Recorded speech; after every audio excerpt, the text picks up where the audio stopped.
hive mind YouTube channel Premium was is saying. ad-free YouTube and the YouTube You guys Music know app about the all liberal hive together. mind? Am I the only one subscribed to him?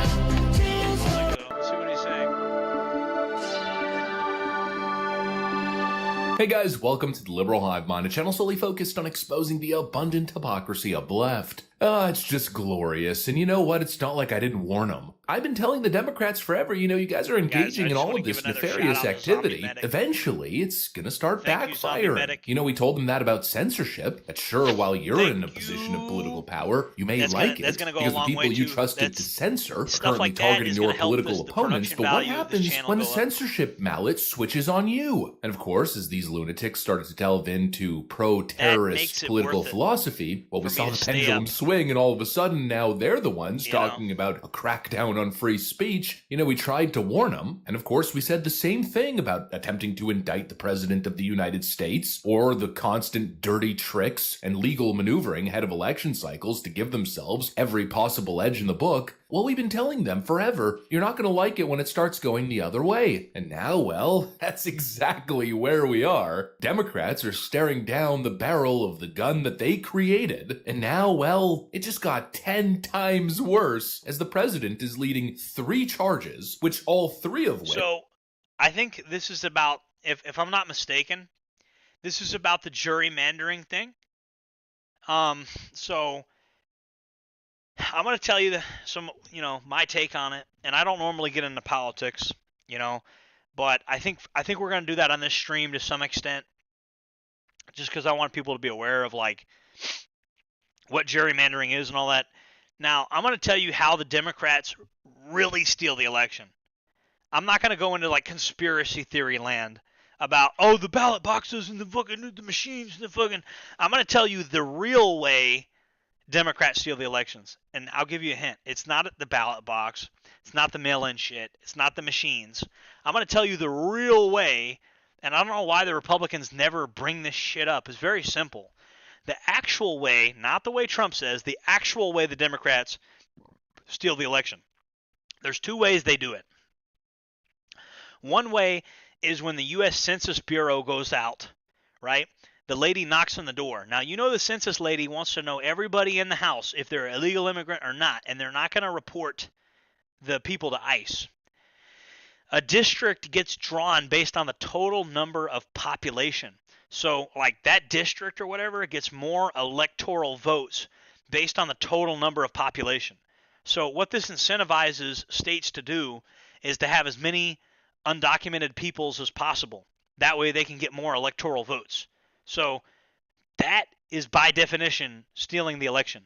You're using people that are not legally here to do districting and stuff to get as many electoral votes as possible.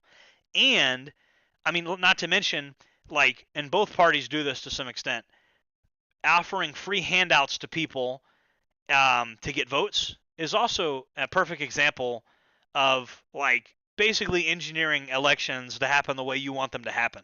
So, gerrymandering or whatever, the liberals are screaming about it, but when they were in power, like, they were screaming about it, we were screaming about it when they were in power, but now that we're in power, the liberals are the ones screaming about it. So, should it exist in the grand scheme of things, it probably should not.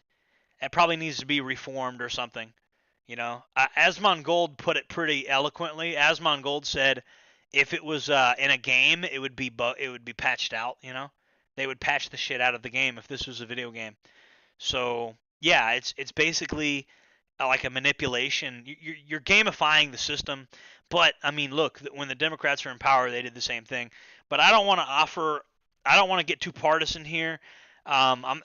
This is not about bashing Democrats all day. There's other people that'll do that. But that's the gist of the gerrymandering. Which can lead to massive gain of seats for the GOP when it comes to the split of the House floor. We're talking potential utter devastation for the Democrats and their electoral dreams. A shift that could possibly wipe out over 30 What is up with the Clippy thing? The realty is the Arm & Hammer difference. I see you guys have clips in your. Tell me what the clip thing is. I was Clippy. I want to know, what is this Clippy thing about? Okay, I'll bite. I was listening to the Facebook whistleblower hearings with Senator Josh Hawley a few months back. Yeah. One of the elements that stuck out to me was when they were talking about how if an underage girl has deleted a selfie, Meta keeps track of this because they know that this person likely has low self-esteem at that moment that they deleted a picture of themselves, which means... The fuck? that they may be more apt to purchase something from an advertiser of a cosmetic product. And that's next level evil. That's some Dr. Evil shit, isn't it? Damn, bro. They got telemetry on like 14-year-old. All right, let me ask you these questions. How do you make money? I mean, I got several ways to make money. I got several streams of income. It's kind of complicated. But I've done videography for people. I do search engine optimization work for people. I do data analytics. I do a bunch of shit. I've also made money off AI. I don't really want to go into that too much. So I have a friend of mine that works for a private company that has a government security clearance, and he comes to me for problems that he's too stupid to solve, and he's just my proxy. He has the college degree, he has the credentials, I have the smarts, right? And so like I do odd jobs for him, and I also do search engine optimization work, and then I also do like I've dabbled in web design a little bit. I've done that for people. I've helped people with like catastrophic problems with their websites because I know how like file transfer protocol works. I know how like PHP. Like I'm not going to say I'm a PHP programmer, but with AI I've been doing more and more odd jobs that involve programming that I'm confident I could do because a lot of it's just copy and paste. So people ask me like how do I make money? It's a combination of money. I already have money, and I've put money into like a Raymond James account that keeps spitting out more money. And some of that I inherited from my dad, but most of it is mine. And then, my money and my investments and shit, they built up while I was in prison, right? So there's that. There's the stuff I do on YouTube. There's the stuff I do with the store. There's just different shit. We've made a little tiny bit of money with this farm, like selling blueberries and shit like that. But really, our crop output, we're not really growing that much on the farm. So everybody, there's this rumor on Facebook that I'm a big time citrus farmer. I don't know who started this rumor, but I like it. Please spread that rumor that I'm some gigantic, large scale citrus farmer. It may be true someday. It's just the trees aren't that big. But no, I don't make that much money off of agriculture. I don't make a lot of money selling crops and stuff like that. Not yet. I would like to supplement my income with that. Yeah, I mean, other than that, yeah, of course, some of my money involves crypto and stuff like that. I don't like going into all of it. I don't like going into everything that I have. I got a lot. Let me put it this way. Nobody knows the full extent of everything I have. Not my own mother. Nicole doesn't know. Nobody knows. I keep people in the dark about the full extent of what money I have and where. It's just something that my dad taught me. He said, never, ever, ever, ever tell everybody how much money you have. People can have a rough idea of how much money you have, but you should always have some aces in the hole in different spots. So, I have various investments, stuff like that. A lot of stuff going on. But basically, I'm a modern day Renaissance man. I do a little bit of this, do a little bit of that. Right now, I have been moving away from the SEO stuff, and I'm hoping I can move back into doing more videography for people. You guys remember when I used to have the fancy haircuts all the time because I was doing work for Charlie Parker. I wasn't like his right-hand man or anything, but I was doing his video work. So, I've done TV commercials. I've done stuff for a local business out here called Rebels Meats. I've done a lot of shit. So, people said I'm a jack of all trades. It's kind of true, right? Like I'm just always doing shit. People are always just hiring me for odd jobs. I used to have an account on Fiverr where I would do different voices. Like I would do this Captain Price kind of voice, and I'd read stuff. Like I would like read stuff in British accents or any accent you want. Like if you want me to read something in the Indian accent, I would do it in the Indian accent. Yes, I would do any accent you want. And so that's the thing, right? Like I've always been like hustling and shit, just finding different ways to make money. And I don't do it just because I like money. I do it because like I need money to survive and I need money to do the cool shit that I like. And then you notice in terms of like keeping cost of living low, I went out in the woods and I bought this land. And I'm not gonna lie, this land is like $250,000 for this land. It wasn't cheap, but I got all these buildings, so it's really good. It's really good because I got like a compound, right? So I bought this compound, and so I own it outright. I'm probably gonna get solar so that my cost of living is even lower. I drive e-bikes around everywhere. That's my main mode of transportation. I'll probably be getting a real vehicle eventually. But I don't currently have like a functioning real vehicle. I have one that's broken down actually. That's funny that I brought that up. But anyways, I'm either gonna have to get that one fixed up, which is probably too expensive to be worth it, or I'm gonna have to just get a new one altogether. But I got a what is that shit called? I got a Toyota Highlander, but it's completely fucking trashed, and so I could get that one fixed up, or I could get a new vehicle. But any vehicle I buy, it's always gonna be cash. I'm never gonna like put a payment. Oh, 25% interest rate, and you pay forever for this car. You know, $100 a month. Just $109.99. You know, forever. You pay this interest rate forever, like the fucking used car salesman off of Grand Theft Auto 5. You guys remember him? Girls Anyway, let's see what this clippy shit's about. trying to farm them to get them to buy makeup because they hate themselves? Jesus. That's impressive. Think about this within the context of what... Oh, I do want to address this. Mr. Blackman, what can you say about the young guys out here about making cash? What I can say to you honestly, if you're 20 years old right now, or 18 or 19, if you're in that general age range, my advice I have to you, ignore women completely until you're at least 30. Yeah, just ignore them completely until you're 30, right? And the reason I say that is because women need stability in their life. They need help. They need somebody that's there for them. And basically, you have to provide like a platform for them. You have to provide basically a place where they can feel safe and where they can do their domestic duties. That, see, this is something that is ingrained in them. This is natural to them that they want to do.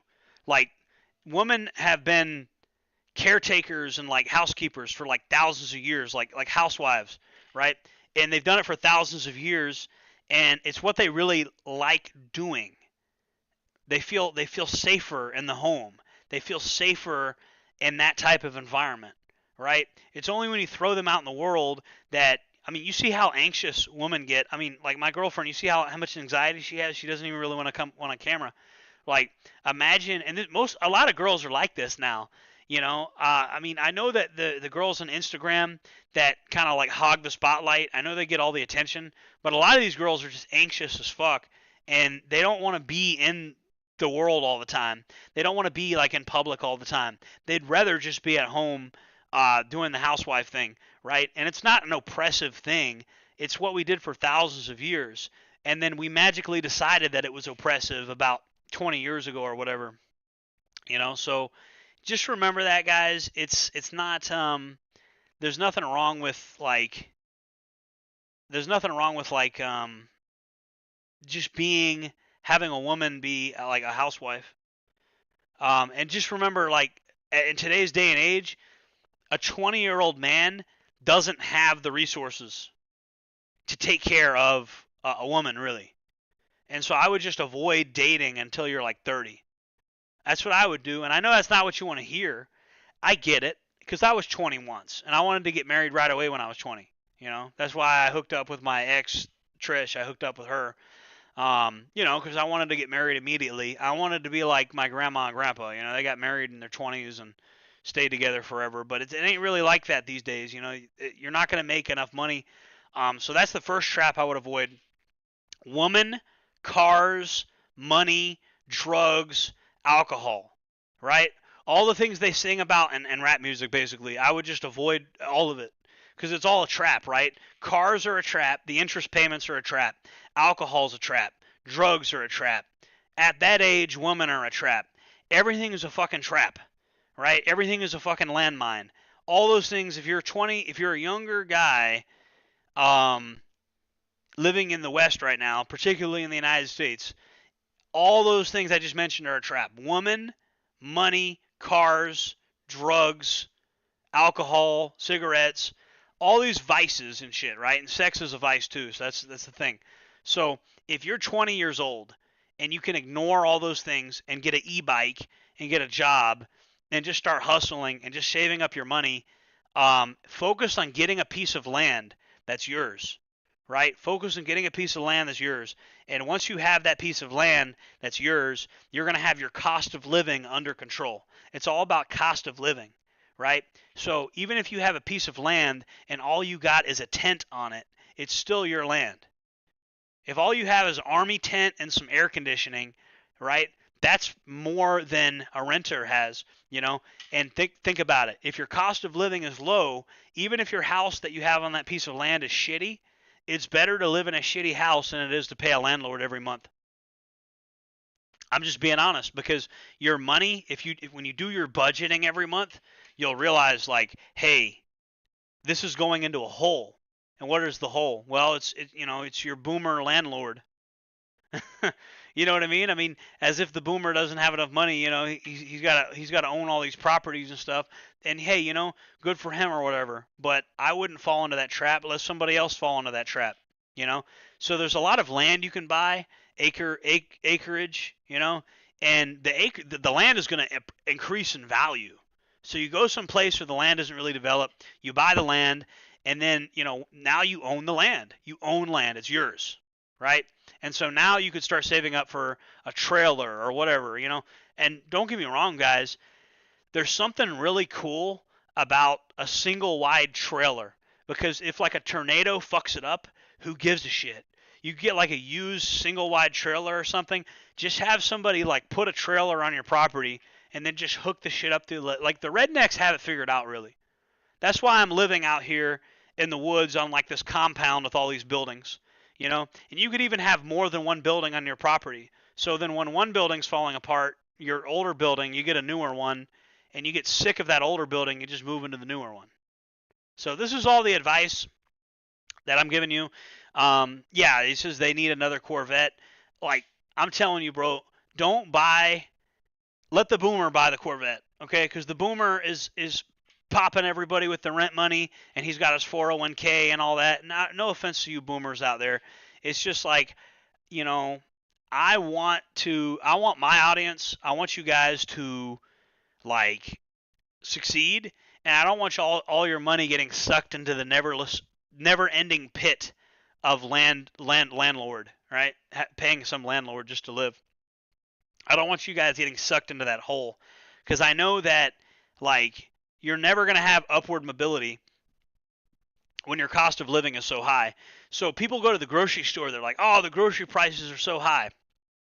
And you can ask my girlfriend, you can ask Nicole, like, every time I go to the store, I'm just buying tons of stuff. And people are like, how do you afford to do this? Well, because, you know, my cost of living is low. And another thing is I don't spend money on gas. I go to and from the store with my e-bike. So I've built an entire system in my life where I can, like, game the system. And I'm not gaming the system in a bad way or an illegal way. I'm just gaming the system by, you know, the title of this stream is going to be Taking the Gray Pill, right? And so the gray pill philosophy is that you should basically play the game for what it is and not for what you want it to be. So stop trying to live the life that your grandparents lived or your parents lived, because you're not going to be able to do it. However, you have new technology available to you that makes it possible. So that goes back into like the weaponized autism stuff I used to talk about. Companies used to get in trouble for, and what they do, or more importantly, don't get in trouble for today. Yeah. I grew up in the 90s, a time when Microsoft had hell and fury fall down upon them because they bundled a web browser with their operating system. Oh, I remember Whether that. you think this is a good idea or not, I personally think that a web browser being installed in every single person's computer that's standards non-compliant, that is so bad that you can literally get a virus from visiting a website, has its problems. Yeah. But when you look at what it is that companies got in trouble for in the 90s, it just doesn't hit the same when you look at what companies get away with now. I remember having that's because now the companies have more ownership and more control over Congress. What's with the Clippy thing? That's the reason why. Everybody knows it. Dell Dimension right. 233 back in the day, and if you wanted to get the one that had slightly better graphics, they would give you a free installation of Microsoft Office. And with Microsoft Office back in the day, it came with Clippy. People still use Microsoft Office instead of the freeware alternatives. Only reason I'd use Microsoft Office, I use fucking Notepad, you know, but I'm not writing books or anything like that. Like, I'm not literally writing a book or, you know. But I mean, for most word processing needs, Notepad is fine. Notepad's 100% fine. You know, all these productivity task apps and shit, all these note apps that categorize your notes and stuff like that, that shit's for midwits. That's like middle-brained, like 110 IQ, like, you know what retards and geniuses have in common? They both use Notepad to keep track of their notes. You know, like we talk a lot about like midwits, right? Like midwits are these people that are, well, I mean, we'll type it in, midwits, right? Here we go. Hey traders, welcome back to the TradingView channel. In this video, we're going to be introducing you to our all new TradingView Smart AI Indicator, exhibiting whatever they consider smart, to be proper. You want ads that I don't think this is a good one.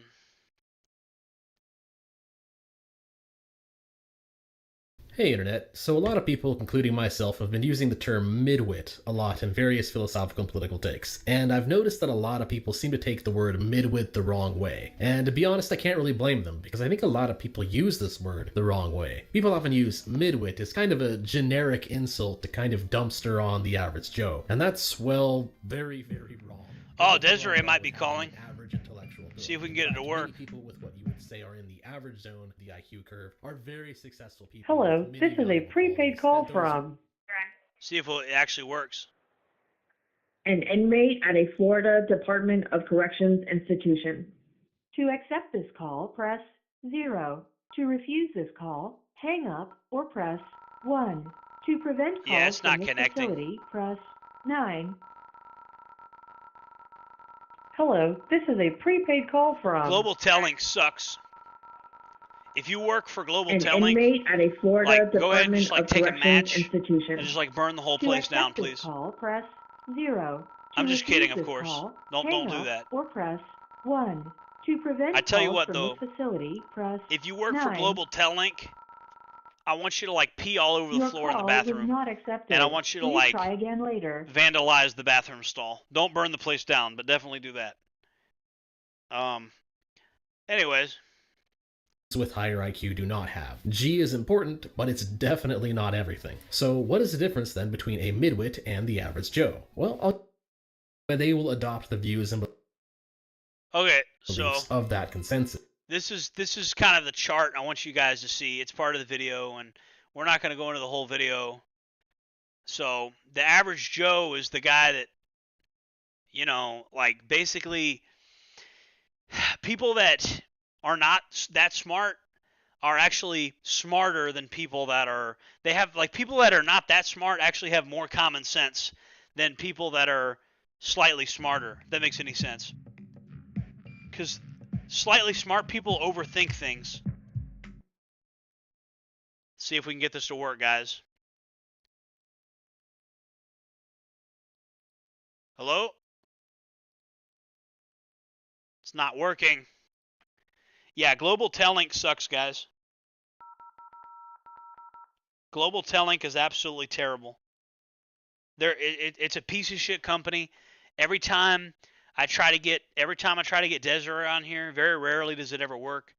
I'd like to have Desiree and Nicole on, you know, have everybody on at the same time. But I don't know if I'll be able to do that tonight. Doesn't seem like it's working.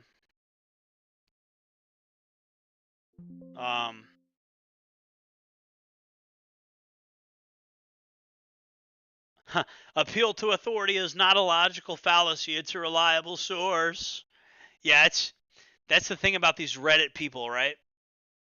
Is they're like, oh, we need a source for everything. Well, you know, or see, the liberal kind of Redditor kind of guy, he'll point out when something's a appeal, or he'll point out when it's like an anecdotal logical fallacy. He says, well, that's anecdotal.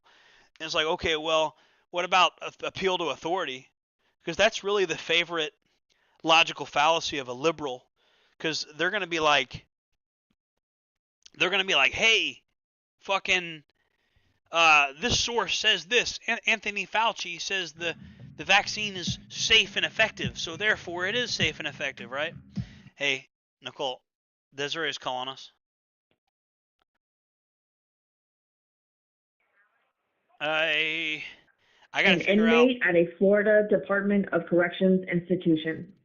To accept this call, press 0. To refuse this call, hang up or press you guys see I'm 1. pressing 0. To prevent calls I can do it on the phone too. I get the same result. 9. I get the same result on the phone. This is a prepaid call from. It doesn't matter what you do. An inmate at a Florida hit 0 Department a million of times Corrections and hope that you institution. connect. It's To random. accept this call, press 0. To Now, I know refuse what this people are call, saying. It's the hang up computer or interface press thing. 1. No, it's not, To because prevent I've calls from disconnected this it and get the same facility, result. Press 9. And so I can't get it to Your connect. call was not accepted. Please try again later. It just sucks. Yeah, it's just Global Tellink is just bad, guys. I mean, you know what I mean? Like I said, if you know anybody that works for Global Tellink, I really want them to go to this, like the CEO's desk and like put a thumbtack on his chair or something. Like, I want you guys to, like, if you work for Global Tellink, I want you to pull pranks on like the executives. Put like thumbtacks on their desk chairs, and then maybe like go to the bathroom and like rub some shit, like wipe your ass with some important corporate documents or something, or maybe I don't know, what's another, like maybe put laxatives in the water cooler or something, you know? That might be fun. I'm not advocating anybody do anything violent, but yeah, definitely just do some pranks, you know? Hello. Hello, this is a prepaid call See if from we get it to work this time. an inmate at a Florida Department of Corrections institution. To accept this call, press 0. To refuse this call, hang up or press 1. Yeah, you can hit 0 a million times. Calls from this facility, press It won't 9. make a difference. You know? Hello, this is a prepaid call from How many times do I have to hit 0? an inmate at a Florida Department of Corrections institution. To accept this call, press 0. 0. To refuse this call, hang Not up working. or press 1.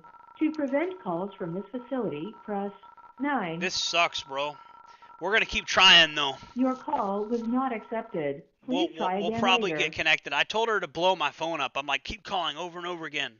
Vusenex, what's going on, man? I see you're back. You're back in the chat. That's good. Vusenex had a interesting story to tell you guys. I don't know if he wants to tell you guys it or not, but I was talking to Vusenex on Telegram, and he's got an interesting story. If he wants to tell it, it's his business. But I think that might be good for the stream. If you guys wanna, if he wants to say it, I'm gonna let him post the story in the chat if he wants, because I thought it was a pretty interesting story, and it goes into how the workers of a certain company are not treated that well. I don't want to put his business out there though if he doesn't want to do Hello, it. this is a prepaid call from See if we can an get this to work. inmate at a Florida Department of Corrections institution. To accept this call, press 0. To refuse this 0. call, hang up or press your current balance Yes, is it connected. $4. I'm gonna tell Nicole. Nicole, it connected. Cents. This call is from a correction facility and is subject to monitoring and recording. Thank you for using Global Tellink. Hey, we're live right now. What? We're live right now. You're breaking in and out. You can't hear me? I said we're live right now. What? We are live right now. Baby, get somewhere where you're not breaking up. Okay, I said we are live right now. Can you hear me? Hello, hello, hello. You're breaking up, like you're coming in and out, like you're in a freaking machine. Okay, hold on one second. Are you on Bluetooth headphones? There you are. Yeah, Hi. can you hear me? Yeah, now I can. Okay, so I took you off the interface thing. Yeah, you actually you hit the nail on the head. You said you were on Bluetooth headphones. You were coming in perfectly, but apparently you couldn't hear me. No, I could not hear you. I hear, can you hear me now? I'm like, what the fuck are you saying? Okay. I want to ask the chat. Can the chat hear Desiree? Can you guys hear? Oh, all right. Hello, hi guys. So Nicole got on the stream for like a couple seconds, and then she got kind of like scared. I got her the makeup and shit, but she looks fine. She looks great. You know, everybody on the chat's telling her she's beautiful, but she's just got anxiety. So. Can they hear me? Yeah, they can hear you right now. Where's my wife at? She's in the other room. I can go. You want her to come out? Nicole, Desiree says, "Come here." She's got to go on the stream. She's got to get on the stream. We got the whole family together now. Hey. Hi, baby. What's up? Hi, you feel better now that I'm on the phone? Yes. Here, you want to sit down? Hi. The whole chat loves Nicole. They absolutely love her, and I don't know why she's a little camera shy, you know. But they love the they love the video where like she's doing the pepper ball gun stuff. Yeah, they love the video. But you know she's still getting used to it and all that. You think maybe it might be too much, too many compliments at once that's making her nervous?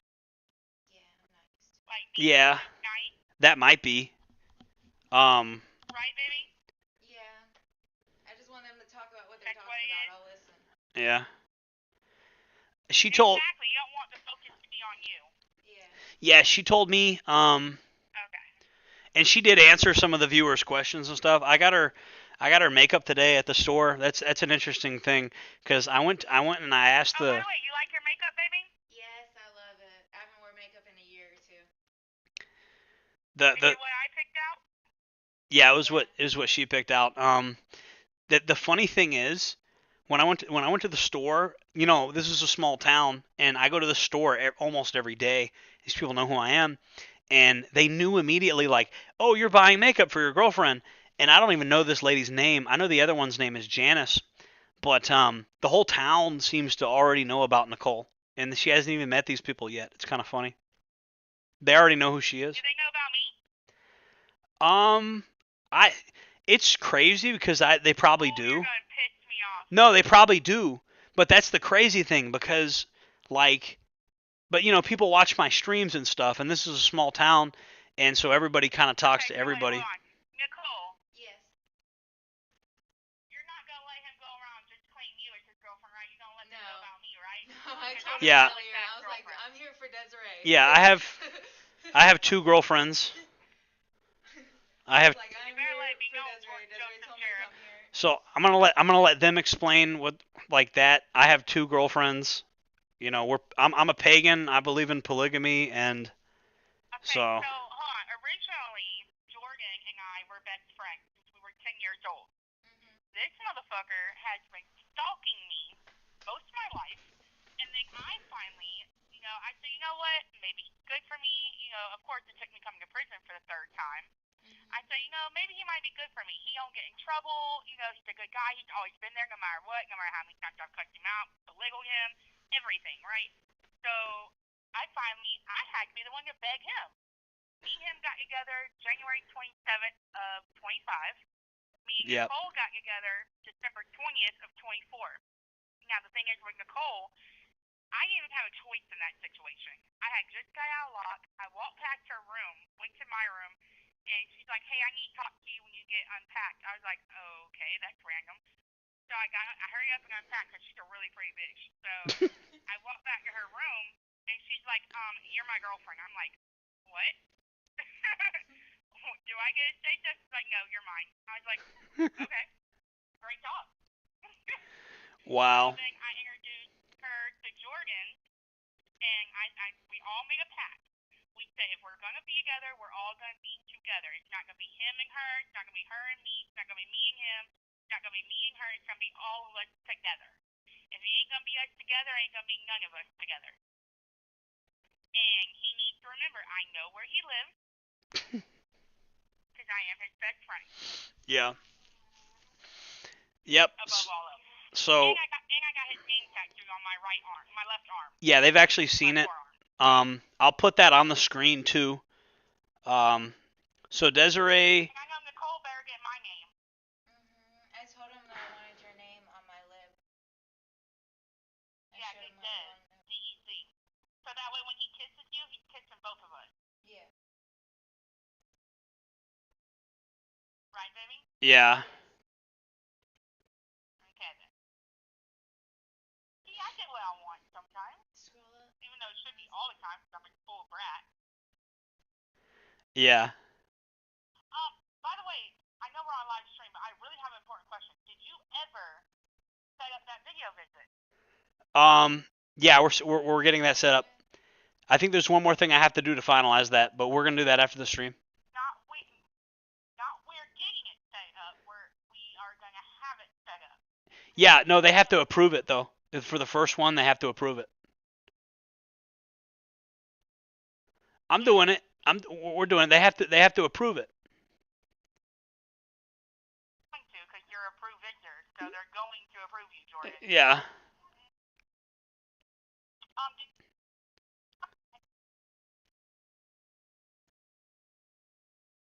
Can you hear me now? Yeah, I can hear you. Okay, so did you ever get all that information for Aunt Lacey? Oh, for Lacey, yeah, I got it.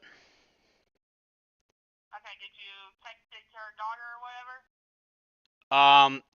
We have the stamps to do that now, so yeah. Let's not talk about that on stream just because it's kind of like personal. I know, I just want to make sure because she's right in front of me. Yeah. So, by the way, since I'm on a live stream, any of you guys that are looking for a pen pal, there's plenty of girls in here. If you want to know how to get hold of them, contact Jordan and I will let him know. Yeah, I was actually telling them about that. Like, this is probably one of the better ways for men to meet women right now because a lot of. Did they say anything I've said? Let me check. I mean, what's the point of a live stream if we ain't getting no motherfucking comments? They're talking about Nicole panicking is understandable because it's like the worst feeling. If it's truly too much, then take small steps. Belly breathing might help, or the 5 senses method to deal with anxiety. That's what they're saying. Damn, nothing about me? A lot of people listen to this stuff while they're working and things like that, so the chat isn't always super active. You know what I mean? Yeah, I feel loved. It's fine. Nobody loves me. No, it's okay. Has anybody got any questions for Desiree while she's on the phone with us? Like, I really feel loved. Not really. Well, I mean, it's just people work while they listen to the show. Not everybody has the video stream pulled up. A lot of people keep this thing minimized and they listen to me while they're at work or whatever. So you can't really blame people for that. Well, guys, you're listening to a person that's currently in prison. Yeah. For 2 more years. Oh, baby, by the way, they messed up on my 85%. Instead of going home September of 27, I come home August of 27. Well, that's good. Oh, I made a video. Because Nicole came home in August. I made a video So like it was like yesterday or the day before about like criminal justice reform, and I talked about how they need to pass the 65%, and we're trying to actually. Okay, listen. Hold on, shut up. Let me go ahead and say this real quick. They will never pass the 65% again because it's already been in effect. Yeah. They can either go below it or above it, just like they can never do 72% because it was indefinitely postponed. They can either go above it or below it. Oh, ViewsNX has a question for you. What? ViewsNXD is asking, and he's one of our supporters that has bought merchandise from us, by the way. This is one of our best supporters. He asked, he had a general question. Hi. How do you survive a female prison? Mind your own business and stay in your old damn lane. Yeah, so it's the same thing with the men's prison, really.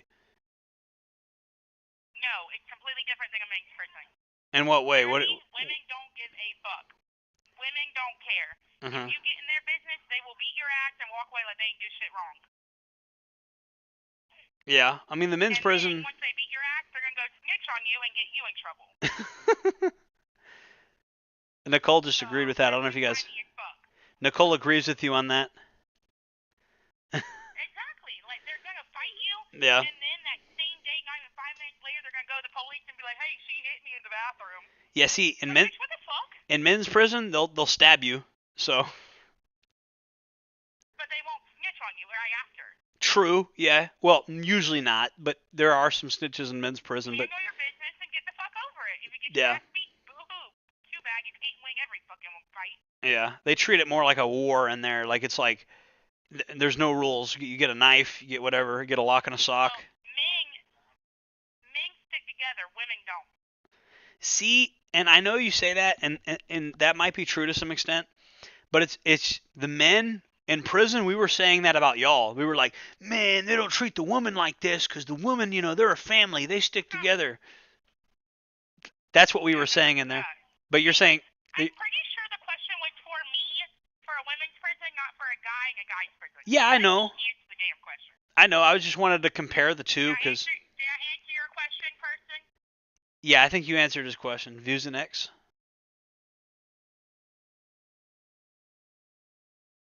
Is this name Usenet? It's VUZINX. No, it's VUZINEXD. ViewsNX. ViewsNX? Am I pronouncing it wrong? Like a views, like a e-cig? I don't know. You'd have to ask him. He might say in a second. What is? I'm asking him, not you. Okay, yeah, we want to know what your name is. ViewsNX is asking, is there a reason they're so cutthroat? Because we're women and we have periods. Well, yeah, that sounds. We're bipolar.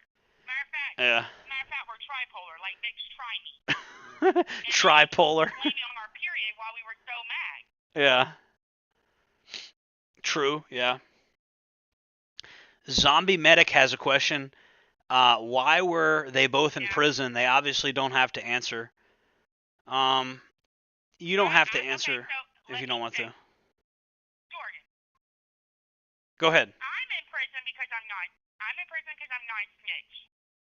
I went to jail. Originally, I was pregnant, homeless, and hungry because I was a dumbass and wasn't with Jordan originally. And I stole some beef jerky and some Starburst gummies, which, by the way, I still have not tasted. I just want to know if they're good, guys. Just let me know.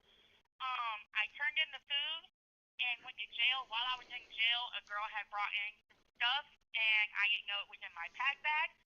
Being that I was pregnant, I don't use the packs, so I never really went in them. And when I came back from court, I had signed for house arrest, and when I came back, they had all my shit packed. In the investigator's office, he's like, "Do you know whose shit this is?" I said, "I don't know what you're talking about." In all reality, I did, but I'm not a snitch, and plus she's a really good friend of mine, or at least I thought. And this other girl, Jordan Johnson, had told the police that I sold her the fentanyl that she overdosed on, which is not true because I don't deal in those type of drugs. I don't deal in drugs anymore, period, but back then it was nowhere near fentanyl. And so they gave me 5 years, 3 months, and 9 days for not snitching.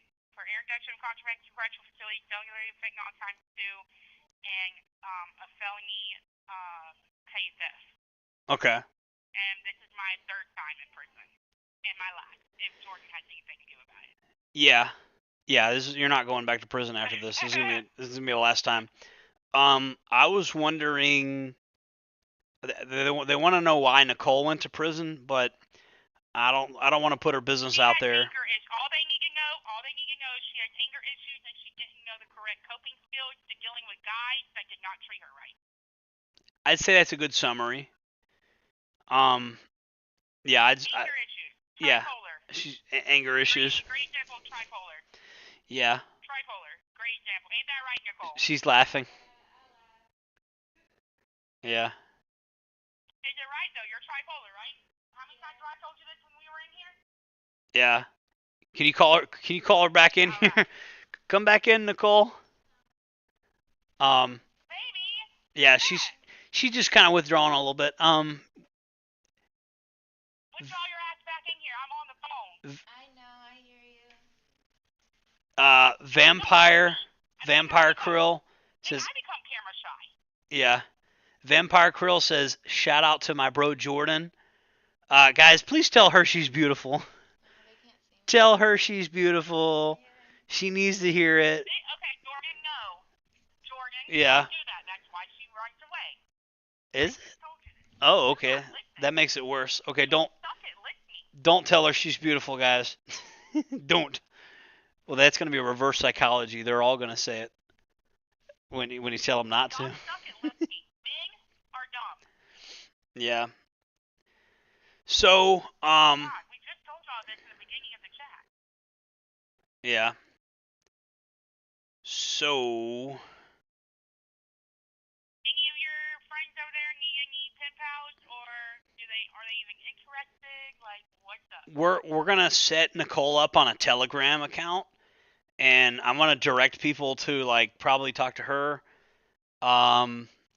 And I think we can. I think we can make the network for getting guys to write female inmates to be more organized than it's been. You need to make a website like we used to do when we were younger. Yeah, we might. Okay, so Dan says, do they have a lot of knives in female prison? Yes. Yeah. Allegedly, in the land of Minecraft, we do. In the land of Minecraft, you guys hear that, right? She knows the Minecraft reference. She says in the land of Minecraft in prison, so not in the real prison, but in Minecraft, they have knives. But in Minecraft, remember that. I think it's funny how you know what that means. I mean, I'm your best friend, you dummy. Oof! Zombie Medic says, Jordan's beauty drowns them out. It's not fair. What? Zombie Medic says, Jordan's beauty drowns them out. It's not fair. He's being funny. I'm not beautiful. I'm ugly. I'm ugly as fuck. Well, fine. I thought I liked your name, Vampire, whatever, but I guess not no more. No, that's Zombie Medic. He's just joking. He donated $20 to us earlier, so he's actually pretty cool. He's just kidding. Listen, I need you somehow help me out, babe. Like literally.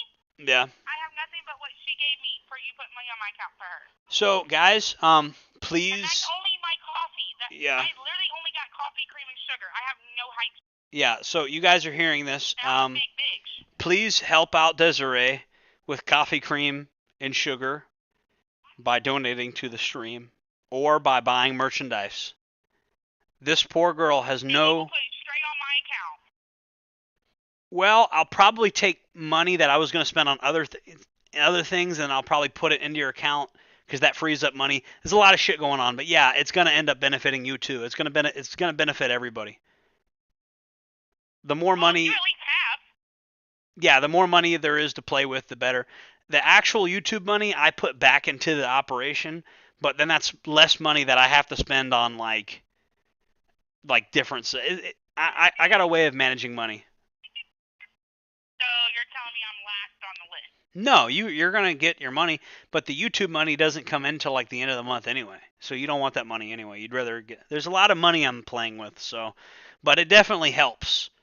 It definitely helps, you know, because I have a certain budget for like YouTube related expenses and shit like that, and so by me getting more infusion of capital with that, I have more money to spend on you. If that makes any sense. Oh wait, let me say something. Hey guys on the YouTube channel or on the chat, listen, 2 things I've never had in prison, and that's our nachos and our parfaits. So if you please can donate a little bit of money, I would like to try them for once in my life. Yeah, I mean, if you could tell them how to do that, maybe somebody might do it. How what? How like what they go on the? Yeah, there's like the eye care packages or whatever. Yeah, they could do eye care. Well, no, they can only do the access packages, but they're not out yet. What they can do is they can send you money to your app, and you can put it on my account. But I can tell them everything I need as the ingredient. Yeah. How much it comes up to. We'll just do that on Telegram because my closest supporters might be interested in doing that. I got a couple people on Telegram that may be interested in helping out with that. Yeah, because I've been in prison for almost 2 years now, and I still have not tried those 2 items. Yeah. Yeah, I get it. And by the way, to our people online, I need y'all to talk Jordan into coming to see me in person. All right, guys, you need to talk me into it. I want to hug him, and I want to kiss him. Nicole can take care of the house for the weekend. I want to see my best friend. Hidden cameras. I want to see my best friend and my future husband. I'll have a hidden camera in my nostril. Shut up. If Nah. he loves me, he will come and see me. Yeah, we're gonna go see Desiree. You know, me and Nicole, we got to get a car. These e-bikes aren't really gonna cut it.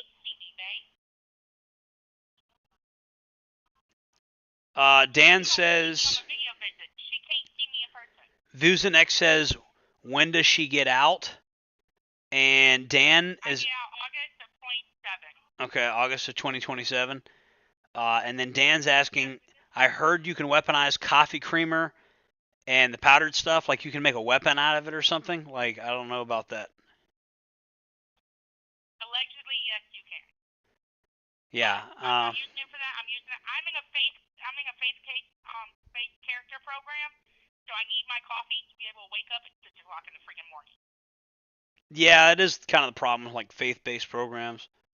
But yeah, I'm gonna make sure you have what you need. Sitting up straight in your bed. Me and Nicole, we're gonna make sure you have what you need. Absolutely. And you know, hopefully this channel grows. You know, I provide. You know, the main thing I need people to realize, and I am talking to you, Desiree. So just hear me out real quick.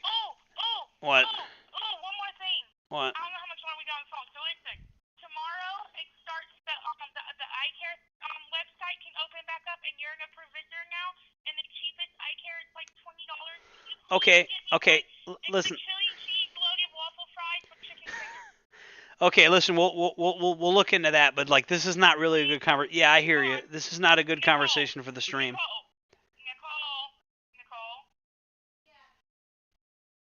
Nicole's coming in. Not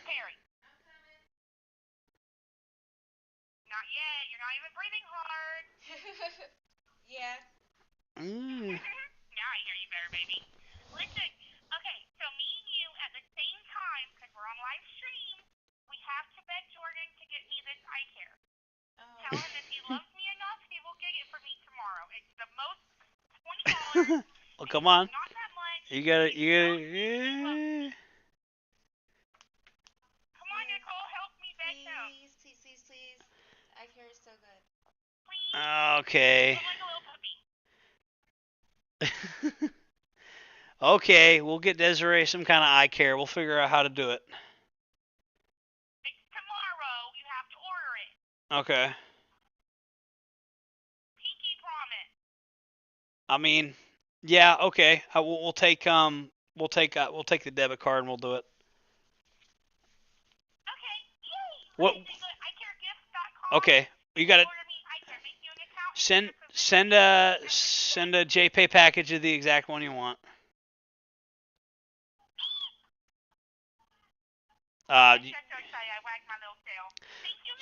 So. I knew I could get my way with you, baby. Good thing I sent you home. Yeah. So. Yeah, and it's not that expensive anyway. I mean. So does anybody else have any questions? We're on the live stream right now, Desiree. I'm trying to get air high five. Okay. Air high five, Nicole. Woo! Alright, there's an air high five. Yeah. I love you. Okay, back to live stream. Okay. So yeah, look, we got to get this channel up, and what I want you to realize, Desiree, is like the reason people like this channel is because every time I get in front of the camera, I think what's in it for the audience. That's the main thing, right? So I provide educational. Hi, audience. Okay, audience. What is it that you want me to do for homework in here to find out for you guys? Okay, that's a good one.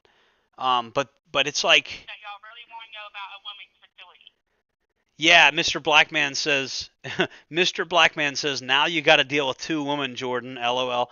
Yeah, that's right. You know, having two wives is like they gang up on you. Yeah, we do. Yeah, they do. You've been knowing me for 19 years. Yeah. So having 2 wives is like it's fun sometimes, but you know, of course I mean, I don't know. But it ain't that bad. Wait till I come home. Yeah, wait till she comes home.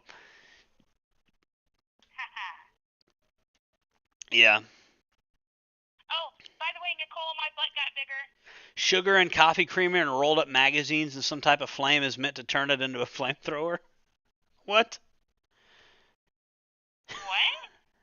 Dan says sugar and coffee and creamer and rolled up magazine is meant to be some type of flamethrower. I know that coffee creamer is flammable. Like there was a Mythbusters episode about that. Okay. Listen, that's only if the sugar, especially is combustible because it has aspartame in it, allegedly in the land of Minecraft and women's prison. But the coffee, I think, will actually drown out the flame. But the cream and the sugar, if you put it on the rolled up newspaper, which we don't get no more, we only get magazines. But if you roll it up and then you use our lighter that we have in the Minecraft. In Minecraft. Yeah, it can be, but it won't be a thrower. It won't be a thrower. It'll just be like a torch. Hello, guys. Welcome to the land of Minecraft. That's Minecraft. So for everybody listening, we're talking about Minecraft. Yeah. Desiree loves Minecraft. I actually do. I want to build a strip club in Minecraft and have all these women. Hopefully my wife don't hear me right now, so she'll probably kill me in my sleep. Oh, she can hear you. All these women that are like, oh goddamn. It's fine. Anyways, baby, I don't mean anything I say. Okay? So she is in the other room, but she could hear you. She's probably got a big giant grin on her face. She's probably smiling. I was laughing. Yeah, she's got. What? Listen, what do you call me when you were in here with me? I don't know, probably a pervert. You told me not to call you a hoe, so I just called you a perv. Yeah. Well, you did call me a hoe. Yeah, I did once. I do like women, so. Yeah. But I like women too. You have what? Oh no. Remaining. Only do 1 minute. I only fucked her and Michaela. Yeah. Alright, so I guess next Friday we'll do another live stream, and you better have money on the phone. I'm about to email you right now what it is on the iCar I want and how to get it. Well, you put money on the phone this time. You need to be in there hustling and shit. I mean, I'm trying, but you gotta do your part too, motherfucker. Oh yeah, I've done shit. I've done my part. Hey, send me some stamps. I love you. Okay. Oh wait, how many? I'll send you like 5. Okay. Alright, baby, I love you. I'm getting off and sending you this information so you can order it tomorrow. All right, we love you. Me and Nicole, we love you. Or listen, you can order me one, and you can put like 30 on my account, and I can order me one. I can have 2 and be a fat kid. We'll see. I love you. We love you. I love you, Nicole. Love Okay. I'll call y'all back. Thank you for using Global Tel-Link. Well, guys, here you see, here are the perils of having two wives. They gang up on you. So, but it's okay. It's hard in there, guys. It's really freaking hard in there. And I've been in there myself, so I know what it's like to not be able to have a cup of coffee. Oh, by the way, I had this planned. I got some coffee for me and Nicole for this stream tonight. Baby, come get your coffee. You don't want no coffee? Okay. Well, I got some coffee for Nicole. Nicole's not in a coffee mood right now. Francisco's in here. What's up, Francisco? Mr. Blackman says, Jesus, Jereb, you got a freaky freak on your hands. You guys, Nicole, what do you think about that one? Is that accurate? He ain't lying, is he? He's not lying. Desiree listen, I've known Desiree for probably not 20 years, but way over a decade. Let's just say that, right? I haven't known Desiree for 20 years, but I've known Desiree for way over a decade. And Desiree is she's very social. She's very outgoing. So, I don't want to put Nicole's business out there. Nicole, you guys see though, she's kind of withdrawn. Nicole kind of doesn't like people that much, just like I don't like people that much. I like people, but I don't like people, right? So, they're kind of opposites in a way. But Desiree is very, very, very social, right? And so she's always just bouncing around, ping, ping, ping, ping, ping, ping, ping, ping, ping. And that's why when she was involved with Republic of Florida Militia, that's why Desiree was a intelligence gathering operative for us. Because she was constantly ding, ding, ding, ding, ding, ding, ding. People didn't even realize she was an ROF. So she would dye her hair red or something, and then change up her clothes, and then go to a whole new area, and then she'd go under a whole new name, and nobody would know who she is. So, people talk about gray man theory. If you want to know about gray man theory, this woman was Desiree was the ultimate gray man, right? And she would exploit the environment around her to get things done.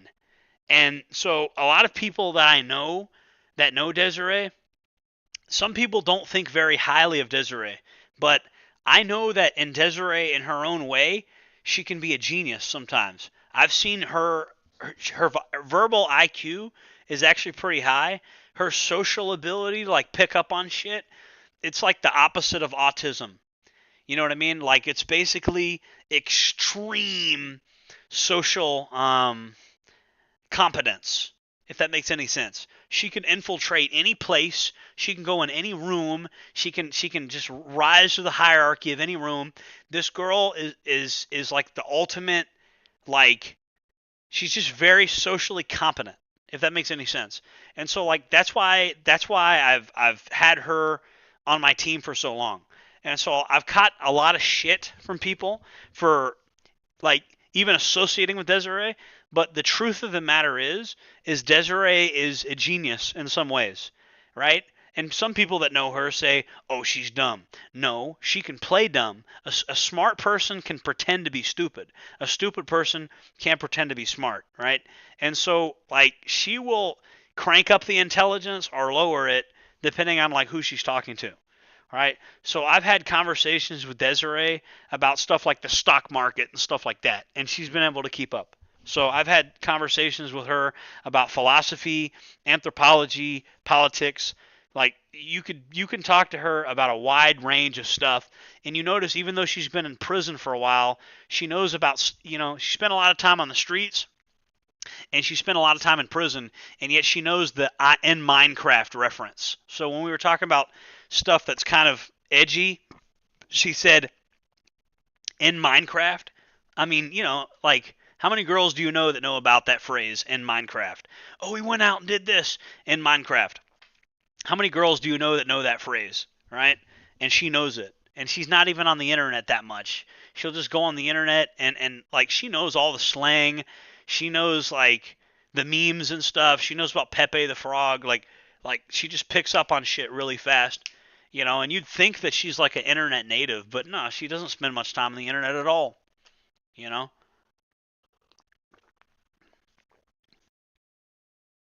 Yeah, I've known Desiree for probably, we might have been like 9 years old, maybe.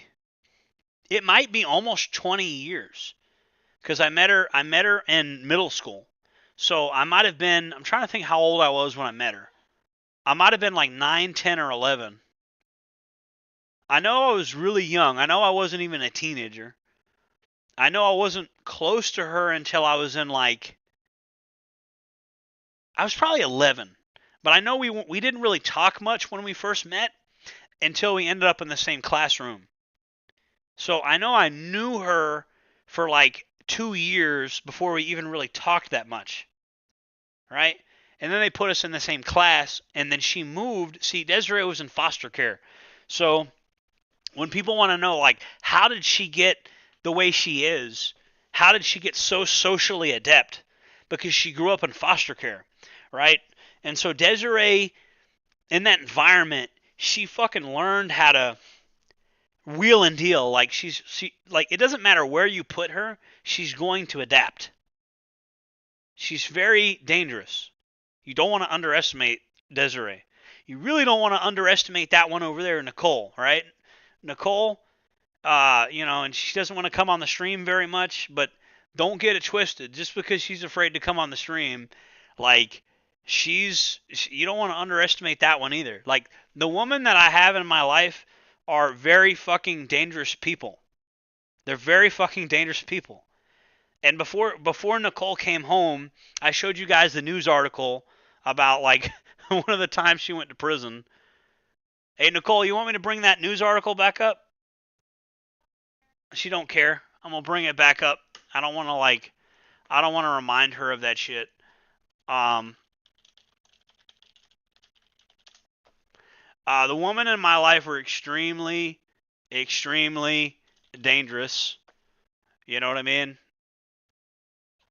Hold on. And I like it that way. Yeah, I like it that way. Oh,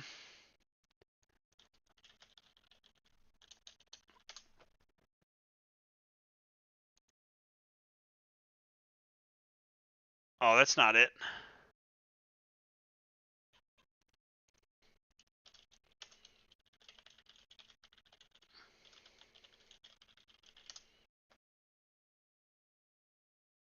Okay, there we go. Gainesville Sun. You know, that's her. So there you go. Hold on. This is Nicole. And I'd like to bring her back on stream for a couple seconds if I can. Just so you can see that that's her. But if she don't want to come back on stream, she's laying down right now, guys. She don't want to come back on stream. So what I'm going to do is I'm just going to take the photo of me and her together, and I'm just going to put it next to that one just so you can see that that is her. You know, and so people were telling me, aren't you afraid that she's going to hurt you or this or that? Not really, because, I mean, one, I'm already really well known for being like a knife fighter, you know? So, I mean, like, even though I'm not like a supreme knife fighter, like, I know how to handle myself with a knife, and I just don't think, like, I think that the reason that happened was, I think you know, you'd have to ask her about it, but my understanding is her ex-boyfriend was not that good to her. All right? And that's what I've heard from other people as well. But yeah, my girlfriend, you know, she's dangerous, you know, and then Desiree, my other girlfriend, she's dangerous too, right? So, and I like it that way. You know, I like my woman to be dangerous, because if my property if my property ever comes under attack, I want women that are going to defend the place. You know what I mean? I want women that are going to defend the place. I don't want women that are just going to fold. And so here's the thing, right? So I know there's like male influencers out there that are like Andrew Tate and all that. And you know, Andrew Tate has 4 wives, and he would say that he's a lot cooler than me, and he would say that his women are better than mine. That's what he would say. But I mean, like, my woman would destroy his woman any fucking day of the week. I like my 2 girls, I like Desiree and Nicole, to destroy. Like, if you put them in a cage fight, Andrew Tate's wives versus my wives would like destroy Andrew Tate's wives 100%, because my wives are stabbing shit. They're you know, they're dangerous as fuck. Now I'm rehabilitating them, and they're going to be law-abiding, you know, citizens now, and we're going to pay taxes, you know. But as a prepper, as a survivalist, like, as a person that really thinks society is collapsing, like, people get the wrong idea about me. They think I'm a sexist. They think like, oh, you want your woman in the kitchen. I mean, I feel like they're happier there. That's the thing. Like, but I also want them to be able to defend the home if it ever comes under attack, right? I want them to be like, the family unit needs defense, 360 degree defense, you know? So I can't have a woman that doesn't know how to like fight, doesn't know how to shoot pepper ball guns, real guns, you know? I got a picture of Nicole before I ever met Nicole. She's got like guns and shit, you know? And you notice these aren't painted camo. So this is Nicole back in the day, just kind of, you know, hanging out with guns and shit, you know? So, I mean, you know, my girlfriend's dangerous as fuck. And I like it that way. It's the way I prefer it. And, you know, don't come fucking with me, right? Because you ain't just me you got to worry about. You got to worry about my girls, you know? My girls are dangerous, you know? And I had somebody in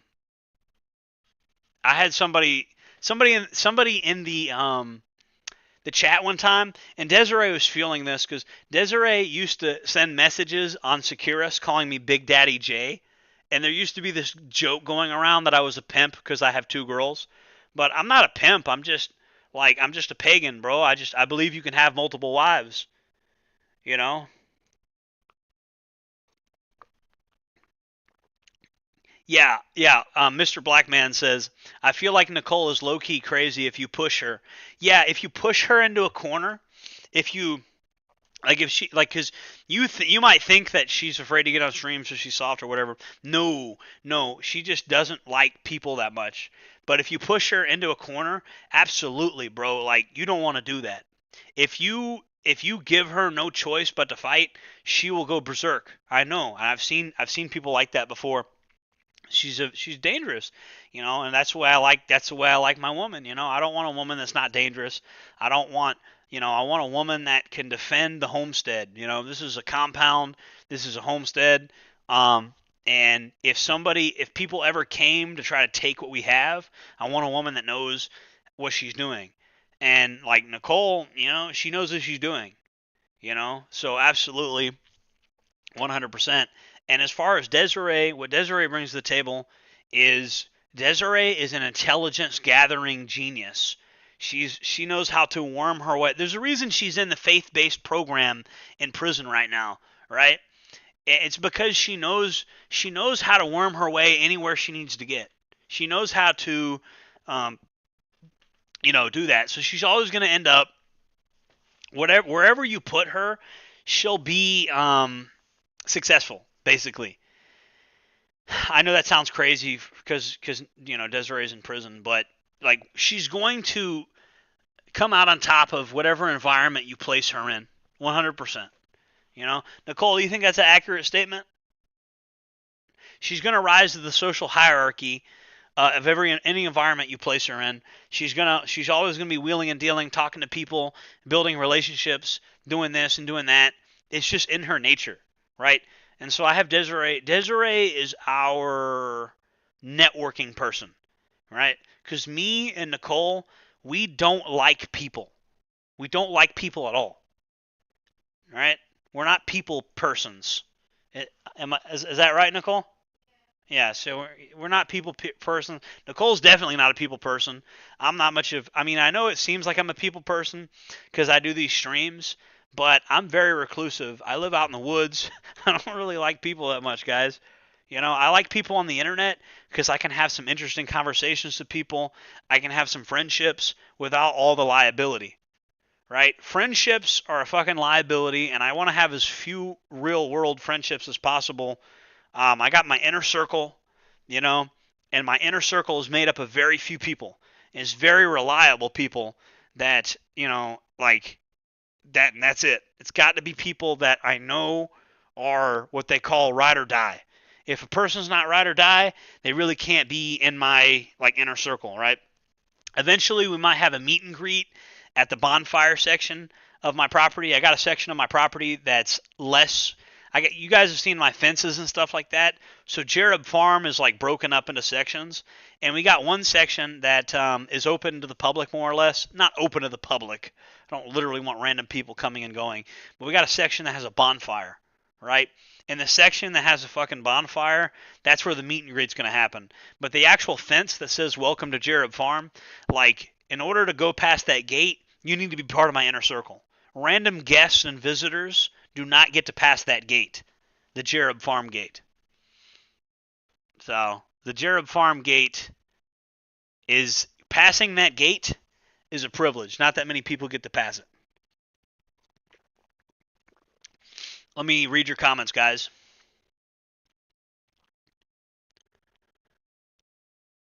More wives, more money to spend. Yeah, but they can make the money back. You know, they can make the money back. The thing is, if Nicole can overcome her, like, camera shyness and help me produce more videos and stuff, it's just a fact, guys. My videos get more views when they have women in them. 100%. When my videos have women in them, they get more views. People want to watch them, right? So hopefully Nicole can overcome the camera shyness, because you guys know, you guys are my core audience. But in order to get a larger audience, to make this channel bigger and better, you know, that's what we need.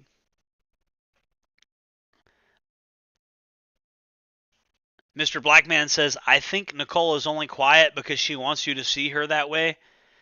I don't know if that's... What do you think? Is that true? I've always been quiet. Yeah, she says she's always been quiet. I just don't think she's a super social person, you know? Not everybody's all social all the time, you know? I mean, she'll open up to people, but, you know, some people just don't, you know? Some people just aren't into that, you know? Like from an evolutionary standpoint, people, other human beings are dangerous. So when you're, like, if you're a caveman, like, we used to be in tribes of, like, very small groups of people. You see outsiders, like, that shit was dangerous as fuck, right? So I remember, what's his name? Thulian Perspective or whatever. He made a video saying, like, that the Asperger syndrome state of mind is like the normal state of mind. Like, who likes loud noises and bright lights and fucking people everywhere? That's not natural. So people say that, oh, that guy has autism. He's fucked up. Yeah, he's fucked up because he doesn't want to be in the middle of New York City with thousands of people walking around that he doesn't know, with lights and noises and shit everywhere. The human being was never meant to be in an environment like that. You get what I'm saying? The human being, the human animal, was never supposed to be in an environment like that. So when you have people that are shy, socially withdrawn, stuff like that, just know that, you know, there was supposed to be a local tribal leader that unites people like that. And in today's world, they're just, like, socially atomized. And so, like, you hear that the alpha male and beta male thing is thrown around a lot. But here's the deal, right? The alpha male is supposed to empower the beta males. So if you have chimpanzees in a troop, right? You got all the chimpanzees. You have the alpha male, and there's only one in that group. And it doesn't mean the beta males aren't dangerous. It doesn't mean the beta males aren't hunching some shit and getting some pussy. Like, you know what I mean? Like, the chimpanzees, like they have an alpha and he's just their leader, right? But it's not like the betas are less. It's just they back the alpha up. You know what I mean? Like, that's the way it works. So the term alpha male and beta male, like, if there's a group full of men, like, if we're going to be scientific about this, the actual applications of the term alpha and beta male. Okay, so if I walk in a room and there's The Rock and Arnold Schwarzenegger, am I really an alpha to those guys, or am I a beta? But if I walk in a room full of, like RuneScape players, am I an alpha to them or a beta? It's like, it's all relative, right? So any given room has an alpha in it. But this term alpha male and beta male gets thrown around a lot because you could have a room full of alpha males and there's probably one that's the actual alpha in that room. So the term gets thrown around as if you're an alpha or you're a beta, but that's not even a scientific way of classifying. It's a chimpanzee thing, right? And human beings, they say we're a primate. That's what they say. I don't want to get into the debate about that, But anyways, according to science, we're primates, and so we're in the primate family, right? And so if you have a group full of men, one of them is the alpha, or maybe two of them, and they're competing for dominance. You know what I mean? You probably have like one alpha and then one secondary alpha, and then you have like a bunch of betas. But the idea that like the betas are supposed to just be left out and cast aside, no. Like in a tribe, the alphas are supposed to supply the betas with wives, and the alphas are supposed to strengthen the betas to be. Because I mean, you show me like a clan of Vikings, and then you'll point out to me, well, there's no beta males there. No shit. By today's standards, there's no beta males there. Because the biggest, strongest, toughest Vikings are supposed to take what we would call beta males and make them more alpha-ish. So every room has one alpha, basically. And it's based on what room you're fucking in. It's not as simple and easy to grasp as these fucking red pill people want to make it seem. And I'm not blue pilled either. That's why I'm telling you guys to take the gray pill, because this shit just gets thrown around so fucking much. And I'm doing this because you guys see I'm a fucking computer nerd and I have 2 wives. Okay? I'm a computer nerd, but I have 2 wives. And so everybody thinks that I'm some super fucking alpha. Not really, because if you put me in the room with Arnold Schwarzenegger and fucking The Rock, and you put me in the room with, like, even Wes Watson, like, yeah, he's a pretty big dude, I mean, I'm not gonna lie, if I got in a fight with Wes Watson, I'd probably, like, if Wes Watson attacks me, bro, I'm gonna stab him. That's a big dude. I don't think I could even win a fair fight against Wes Watson. Maybe. I'm not trying to find out. If he attacks me, like, I'll stab him. And by the way, I don't have any beef with Wes Watson. I'm just being hypothetical, right? But I'm just being honest. Like, if I was in a knife fight or if I was in a fight with, like, Wes Watson, right? He's a big fucking dude. Maybe I could beat him in a fair one-on-one fight. Maybe I could. Maybe I can't. I'm not going to take any fucking chances. That's for sure. I'd stab him. But then again, and people say, "Oh, that's not manly to stab somebody." Bro, I don't go looking for fights. I defend myself. I'm not trying to be in a UFC match or something. I just mind my own fucking business. If somebody attacks me, we're not in a UFC ring, bro. I'm pulling some kind of weapon. I'm doing whatever I can to win. But I don't go looking for a fight either. And I'm very humble and I'm very respectful to people. So, Super Spurg, you can make any girl dangerous. I mean, maybe not. I mean, it depends on what you mean by dangerous. I won't let my girlfriend know where I live. I just met her in Dunkin' Donuts. Okay. Random. You don't want the drama around you. I like my farming and buildings and stuff. I'm making my own knives and machetes. I hate celebrities. Yeah, celebrities are fucking, we need to get rid of celebrities. We need to, I say this all the time, right? We decide collectively who gets famous, I like Asmongold, not because I agree with what Asmongold says all the time, but because he's just kind of chilling like I am right now. You see, you know, I'm in the corner of the screen and I'm using OBS. You know, people need to just download OBS and throw a headset on and do what I'm doing right now, just chill, right? And this is what we need to do is like younger people like millennials and Gen Z. This format right here needs to replace celebrities, right? This is what needs to happen. We need to get rid of the celebrities and, you know, we need to acknowledge that we decide who we make famous. You know, that's our fucking decision. Like, we prop up who we want to prop up.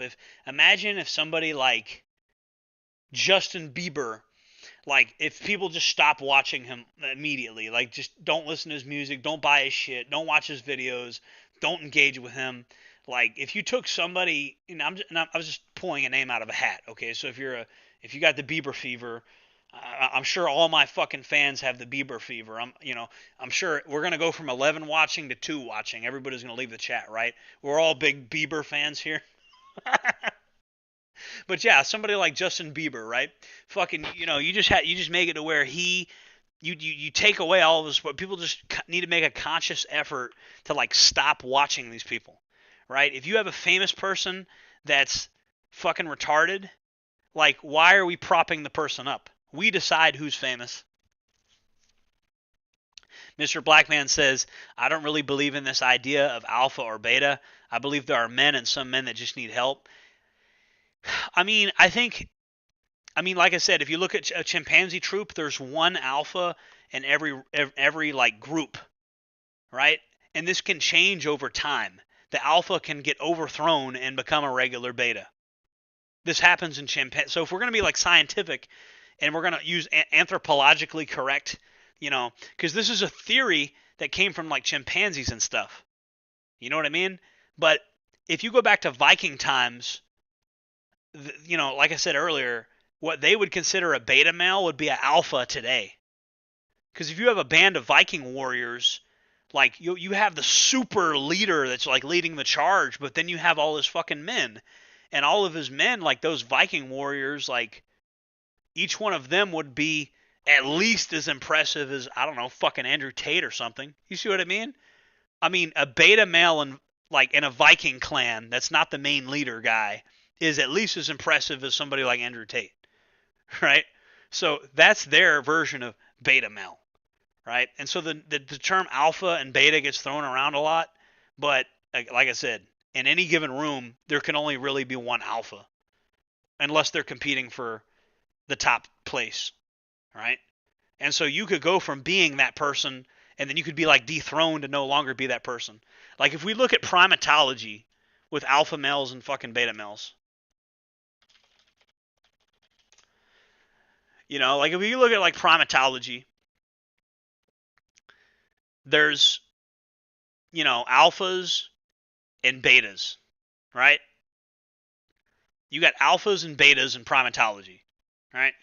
So you don't have, you know, you don't have like a group of everybody. Can you imagine like if people, like scientists are like, oh, well, here's a group of alphas over here, here's a group of betas. It doesn't really work like that. You could have an alpha that falls from grace and he becomes a beta. So when we're using these terms like alpha and beta, you know, I mean, look at me, bro. I got 2 wives and people are like, "Oh, you're an alpha." No, I don't know, bro. I'm just me. Cuz I'm pretty antisocial and I like sitting around at the house all day fucking watching YouTube videos and working on my farm and like you think I'm like going to parties and being the center of attention and shit? Fuck no. So I'm not what you would think of as an alpha male. Even though everybody thinks I'm an alpha, I'm not what you would think of as that. But again, I know I'm beating a dead horse. It's just like there's one alpha in any given room. That's how it works. It's actual primatology, which is where these red pill guys get this from in the first place. You know, and then I've heard some red pill guys are like, "Oh, the fucking, you know, humans are a more complicated social animal than that." So, you know, but it's this, if you're applying primatology to human interaction, then you have to be like consistent. It's not that way. I need creative outlet, not good enough on guitar or making short form videos. Guitar is good. I think you guys could check out the Belting Balaclava YouTube channel. You you know, shout out to him because he does a lot of folk music. And I think that folk music is back. We're fucking back, right? We are so back. Folk music is back in full swing, right? But I'll say this. Rap music could be a good instrument. You know, like I've often criticized rap music, even though I used to listen to it a lot. I've often criticized it as being shallow and promoting shit that gets people straight to prison and you know, how it degrades women and all that, and how it doesn't promote family values. But if you could just take rap music and just give it a better message, I mean, I wouldn't really have anything against it. And I do listen to rap, you know, sometimes. I got nothing against the genre. I don't like what it promotes most of the time, because it's promoting like anti-Western family destroying values most of the time, right? It's promoting like criminal behavior, and not even smart criminal behavior. Like, you notice all these kids that are just like running around robbing people in broad daylight because they think they're playing Grand Theft Auto 5 or they think they're in a music video or something. I really think whenever you see these criminals like robbing people in broad daylight and they don't even wear a mask, I really think they're in a music video. That's what I think. I think they believe they're in some type of rap music video, and they don't realize, like, oh, I'm about to get 20 fucking years for this shit, right? And so that's why when they go to court, they cry like a little baby, because they didn't realize that they were in real life. They thought that the shit they saw on music videos is real. And so, you know, you got some entertainer, a rapper who's an entertainer, saying all this crazy shit, and people don't realize that shit's entertainment, right? I mean, it's pretty crazy. That's why I look at others as human beings, and it depends on what you mean by alpha. I don't consider a guy like Wes Watson an alpha, or Andrew Tate as an alpha. You know, maybe they are, maybe they're not. I don't know, bro. I don't even like the label of alpha and beta. I think is just too simple, you know. You know, maybe, so I got some people that say that I'm a Sigma. But then, you know, like a lot of Sigmas are like, or people that say they're Sigmas are really just like kind of betas. I mean, listen, if you invested in like Bitcoin and you're like a hacker and you're super rich because you're hacking shit all day and you got Bitcoin, like that guy that they found that was running Silk Road, they said he had millions of dollars, and like they said he was like, you know, he was dating models and shit, even though he was a fat computer nerd guy. But he had millions of dollars, so he was dating supermodels and all types of shit. That's what I would call like a total Sigma. The guy's a computer nerd, and he knows he's a nerd. He knows he's not really an alpha male, but he's so fucking smart that he might as well be an alpha male. He can do way more than an alpha male could ever do. So yeah, I think people get tied up with this alpha male, beta male bullshit. I think people get way too worried about that shit. They want to be an alpha, and so they start acting like an asshole, and people say, oh, girls love assholes. No, girls love confidence. They love men that set boundaries. They love men that say no to people, that don't constantly get steamrolled into saying yes to shit. That's what men love, right? Or that's what women love. You know, like, women want men that are going to, like, you know, set boundaries with people. Because if you don't set boundaries with yourself, then, you know, like, let's say you own a house and, you know, like, you just let random people into your house just sleeping on your couch and shit, you know? I mean, you don't want that. So, you know, if you don't set boundaries for yourself, then women are really put off by that. You got to know how to tell people no. And if you don't know how to tell people no, women will lose respect for you, you know? Another thing I'll say, and Nicole can hear me, so if I say anything wrong, she'll jump in and correct me, or at least I hope she would. Women like to shit test men, and Nicole can hear me right now, so if there's anything I say that she disagrees with, she can, you know. But shit testing is basically, here's what women do, and women don't even realize they're doing it, right? So what women do is they do something intentionally to annoy you or to fuck with you, just to see how you'll react to it. And the shit test is this: if you react to it in a way that's like soft and pussy, then they lose respect for you.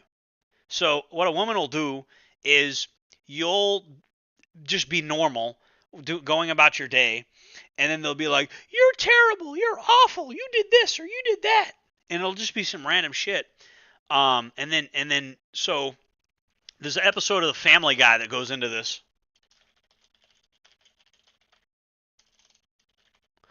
So here's actually an episode of Family Guy that literally goes into this, and I'm about to lose monetization for copyright. I don't care though. Hey Tyler, you guys need to see this. Yeah, I'll see you there. So this video is not monetized. This video is brought to you by Zombie Medic. I don't care about the monetization because Zombie Medic, he did a super chat for $20. So shout out to Zombie Medic. Hey Tyler, you on your way to algebra? Yeah, I'll see you there.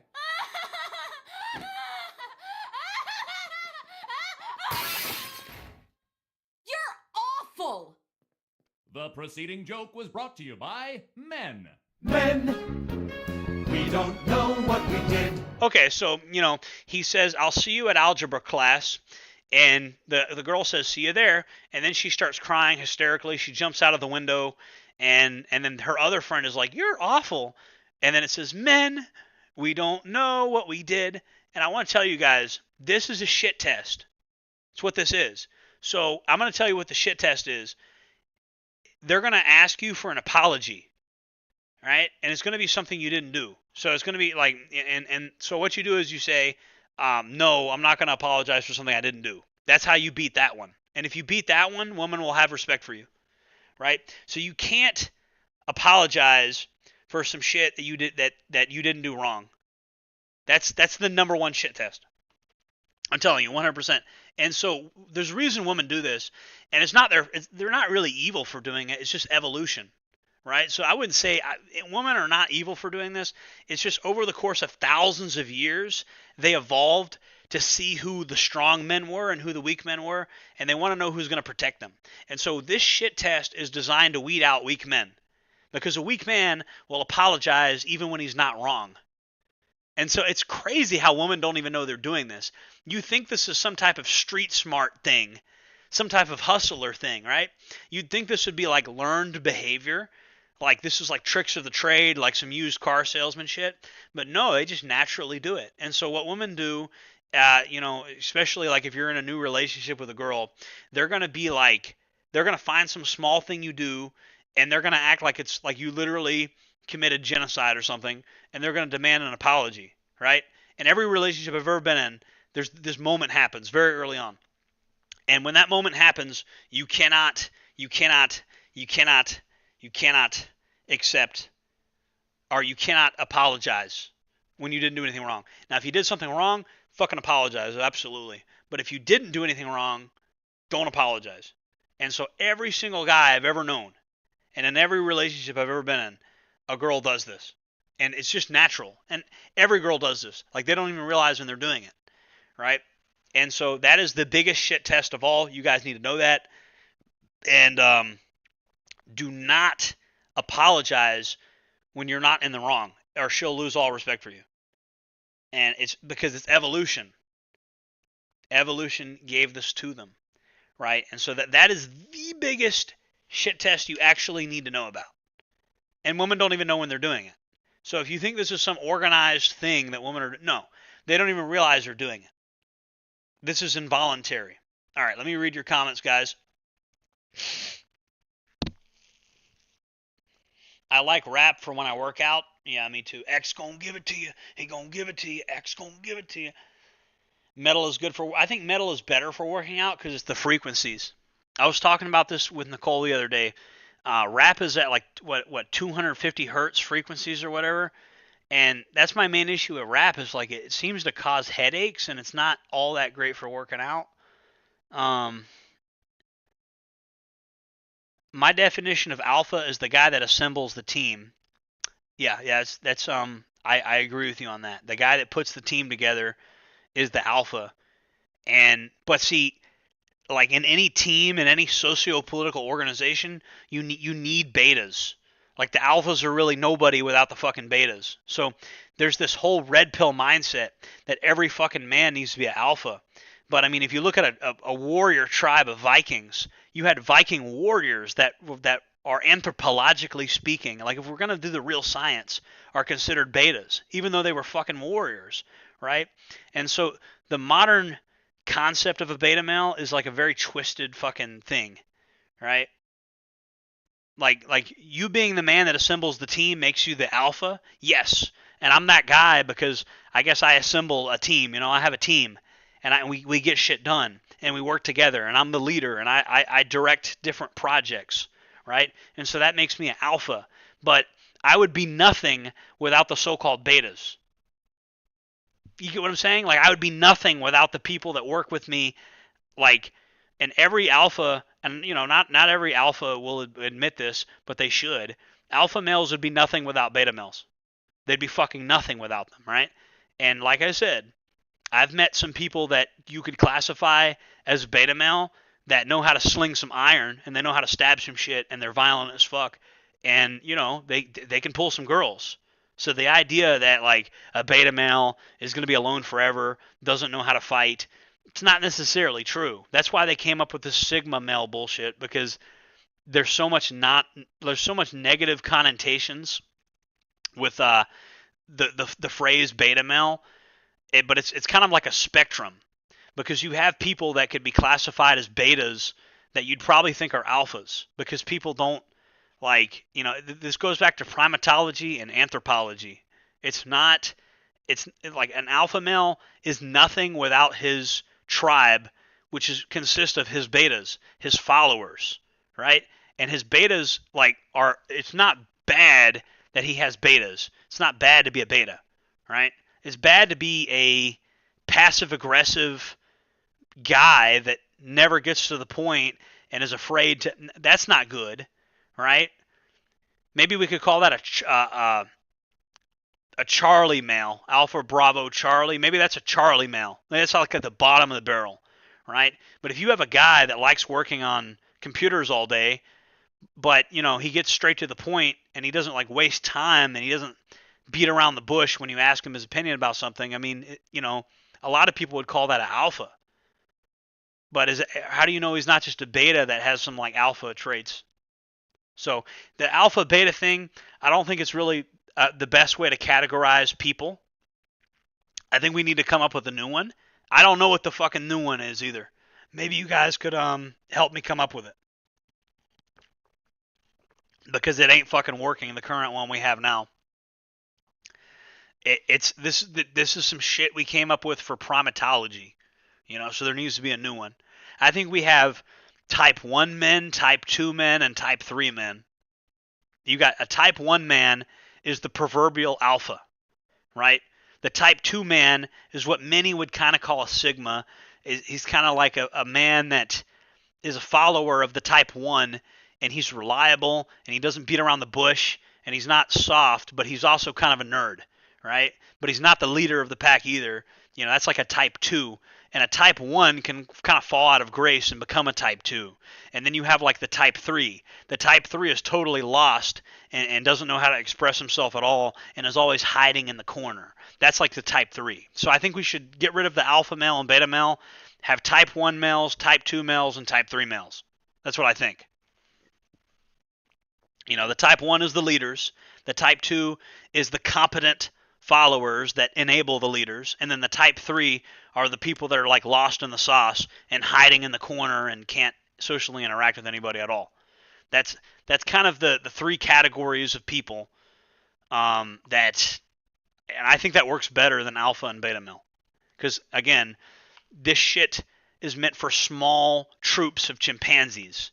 This is some shit Jane Goodall was doing with small troops of chimpanzees. You can't really apply it that well to human beings unless we were literally studying tribes in the Amazon or in Africa or something where it's very small tribes.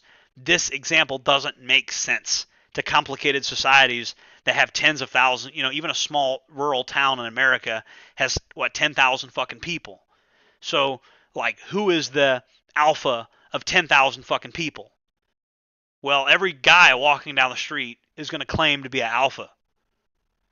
He's probably not, compared to, you know, the biggest, baddest guy at the sheriff's office or the biggest, baddest firefighter. You know, it's not, there's not that many people that under primatology, if they were a chimpanzee, would be considered an alpha.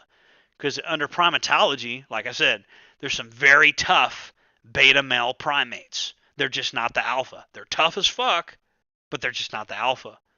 So this negative stigma around not being the sigma is got to go. All right, let me read your comments, guys. Thank you for allowing me to spurg out for a minute. You don't always have to escalate a situation to win. Dude was bitching at me for driving the other day while we pulled him to the gas station. I just laughed and said, right on, man. He stopped after. Yeah, I mean, like, I don't pick fights in public with people that have chips on their shoulders and road ragers and shit, because I don't want to go back to prison, right? So, like, when I see somebody road raging and somebody looking for fights and shit, there's a lot of like tough guy people out here that are road raging and they don't have control of their own emotions. So they're really not that dangerous, right? But I avoid them. I don't have anything to prove to those people because I don't want to go back to prison. So I just avoid them. And there's nothing they want that I have, or there's nothing they have that I want. I don't give a shit. And there's nothing that, like, there's a saying in prison, right? Beware of the man that wants what you have and you don't want what he has. Beware of the man that wants what you have, but you don't give a shit about what he has, because he's got nothing to lose, right? So somebody with nothing has nothing to lose, and they want what you have. And so their biggest advantage is they have nothing to lose. It's a very dangerous type of person. Women use social skills to survive, in my opinion. Yeah, I mean, that is true. That it's evolution gave that to them. They're not strong like men are, right? So they use social skills, in group, sort of like communication, stuff like that. Women are biologically programmed over tens of thousands of years to, they don't use brute force to get their way, right? They use like maneuvering, finessing, some people might call it, right? And this can be done positively or it can be done negatively, right? There's positive aspects to this because they can increase group cohesion, and there's negative aspects of this because there can be manipulative. So it just depends. So instead of apologizing, just plead the fifth and wait for a lawyer. No, I'm talking about in relationships when your girlfriend accuses you of doing something wrong and you didn't do anything wrong. Never apologize, because that's a shit test. And they'll lose all respect for you if you apologize. So you don't want to do that. If you did something wrong, apologize. But if you know you did nothing wrong and a girl wants you to apologize and you did nothing wrong, never do that shit, because I'm telling you, it's a natural shit test that women do. They don't even know they're doing. Metal is good for workout. Super Spurg listens to Epica. Harry Carey's talking about the frequencies, 432 or 444 hertz. I think those are almost like theta waves, if I'm not mistaken. I don't really know. I gotta look that up. We'll listen to some theta waves right now, guys. Why not? Give you some positive energy up in here. You guys hear that? Hello. You are listening to the Jordan Jareb Experience. Relax as we take you on a spiritual, autistic journey of chaos and red pills and gray pills.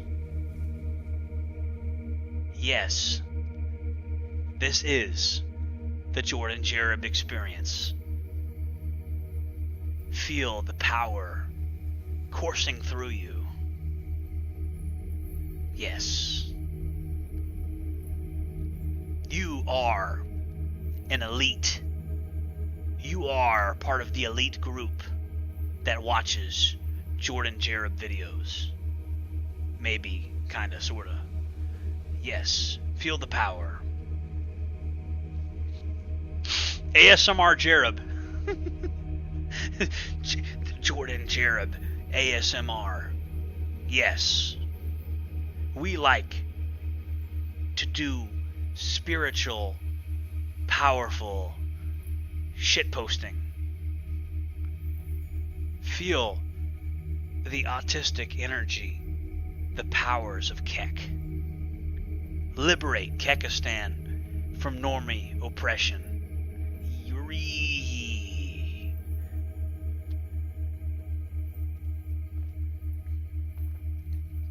With women, I think the best thing to do is not take it personal. That's from we got Billy Badass in the chat. So Billy Badass is one of my best. He's one of my best guys. Billy Badass has been coming in our chats for a while, and I think he brings up a good point. I'm not gonna lie to you. Every young man should get his heart broken by a woman, and the reason I say that is because I wouldn't be saying this 50 years from now. 50 years ago, I wouldn't be saying this, but I am saying this now. Every young man, if you're a teenager and you get your heart broken, I say good, because you need to deal with that emotional trauma. And I'm not going to lie to you, in today's world, I just don't think a woman has respect for a guy with that completely pure puppy dog heart. I think that puppy dog heart is viewed as weakness and inability to protect her. That's what I think. I think if you have that weakness, that kind of Disney movie puppy dog shit, that when you were young as a man, you watched Disney movies and you learned this puppy dog idea of how love is really supposed to work. This kind of fairy tale Disney movie fantasy, right? And I think that men watch this shit when they're boys, and I think when they become old enough to date, they get this perception from those little Disney movies they watch where the princess is this perfect girl, and you know, and even I have a problem with this. I get, you know, I annoy the shit out of my girlfriends because I'm a little too clingy, to be honest. I'm always trying to cuddle them and shit, but you got to learn to like give them their space, because they'll respect you more for that, right? They don't respect, women respect strength. They want somebody that's going to protect them and keep them safe. They want predictability. They want to be taken care of, right? And you can't take care of them, you can't keep them safe if they see weakness in you. So that's why they do these shit tests. That's why they don't like it when you're clingy. That's why they don't like it when you're too lovey-dovey. They don't like that shit because it signals weakness to them. So if you're a young man, the best thing you could do is get your fucking heart broken. And I know that sounds rough, but yeah, get your fucking heart broken. Go ahead and fall in love, deeply in love, very deep. Fall deeply in love with some girl, preferably a random girl that's going to completely drag your fucking heart through the mud. Have your heart ripped to fucking pieces. That's the best advice I can give you. And the reason I give you this advice, Desiree's calling again. The reason I give you this advice is because it'll harden you, and you'll be a better man because of it. You'll be a better man because of it, and you'll be stronger. And ironically, women will love you more. They'll respect you more because you'll be more grounded. When you fall as deeply in love as a 12-year-old does with his girlfriend, you know, when teenagers are dating, let's say a 15-year-old falls in love with another 15-year-old when you're a teenager. You fall deeply in this puppy dog kind of woo, right? Like you're like, you know, you really think that you're going to sail into the sunset. You don't know anything about the truth about human nature. The ugly truths about human nature you haven't been exposed to yet, right? And so when you still have that naivete, that puppy dog nature, right? You haven't had your heart broken. You're not grounded in reality. You think you're living in a Disney movie. You honestly set yourself up for a lifetime of like failure, right? So getting your heart broken, and I wouldn't say this 50 years ago when people saved themselves for marriage, like back 50 years ago, I wouldn't be telling you this because it wasn't true. We used to have a patriarchy. If you live in an Islamic society, you can ignore everything I'm saying, by the way. If you live in the Middle East, ignore everything I'm telling you right now, because you're married to whoever you're married to, you pay the dowry, and that's it. And women are not allowed to leave. So it's, you don't, yeah, you could just, I mean, this doesn't apply to you, what I'm telling you. But in the West right now, where women, women do have rights and they can leave you, right? And so in the West, I'm telling young men, the best thing you can do is get your heart broken, because you'll go into that next relationship more guarded and more grounded in reality. And magically, she'll have more respect for you. Female nature is a weird thing, guys. Because if she knows that your heart is like silly putty and like Play-Doh, she's gonna lose all interest in you. They want solid. They want a rock. And that means emotionally. I'm not telling you literally got to go to the gym and look like Andrew Tate. I'm saying emotionally, you need to be solid. You need to be a rock. And the puppy dog shit, the Disney fairy tale shit of, oh, I love her so much. I mean, going overboard with that shit, and I do it. I'm not gonna lie, I fucking do it. Girls will lose all respect for you for doing this shit. Right? They will.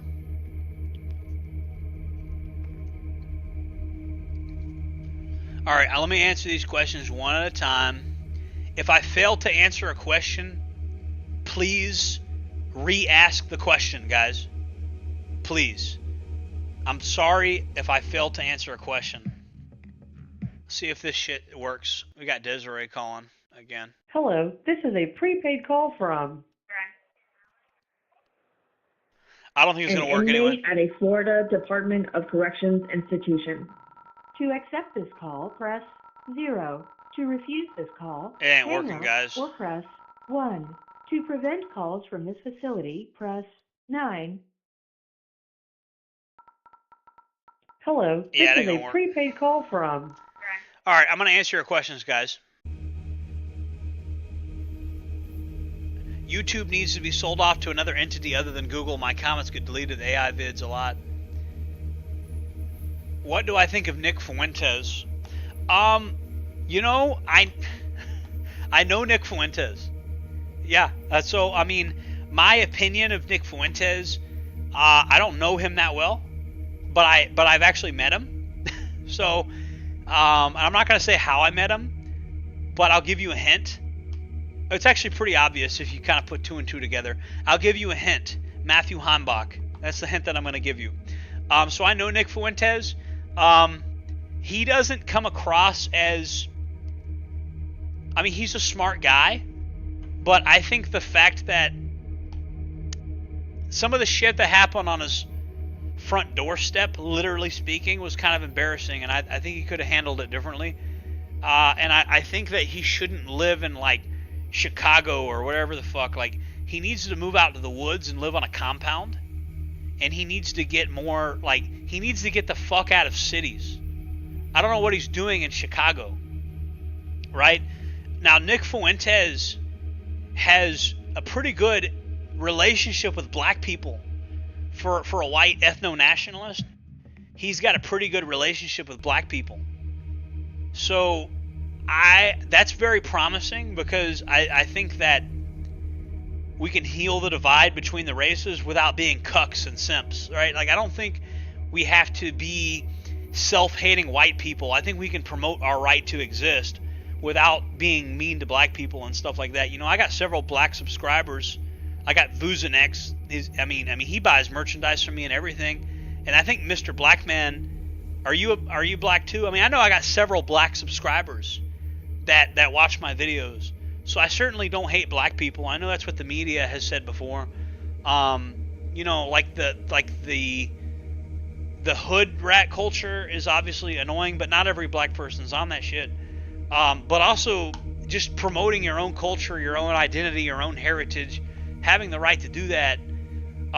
Yeah, see, Mr. Blackman is a black subscriber. He's black. So I have black people that are subscribed to me.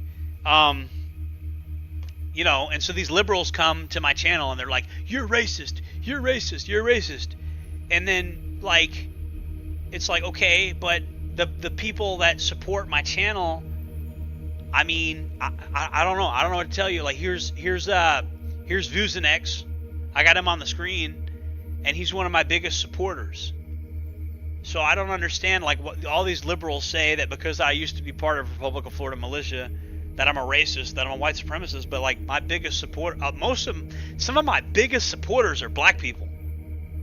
You know, and the same thing could be said for Nick Fuentes, right? And like Nick Fuentes, yeah, he said some controversial things before, even things that might have went too far in some people's eyes. But you know, shouldn't he have the right to speak? Shouldn't he have the right to be on YouTube? I think so. I think they should let him back on YouTube. You know, I think when you censor something, you just make it more popular. You know, that's what I think. That's just my opinion. The Streisand effect, or whatever.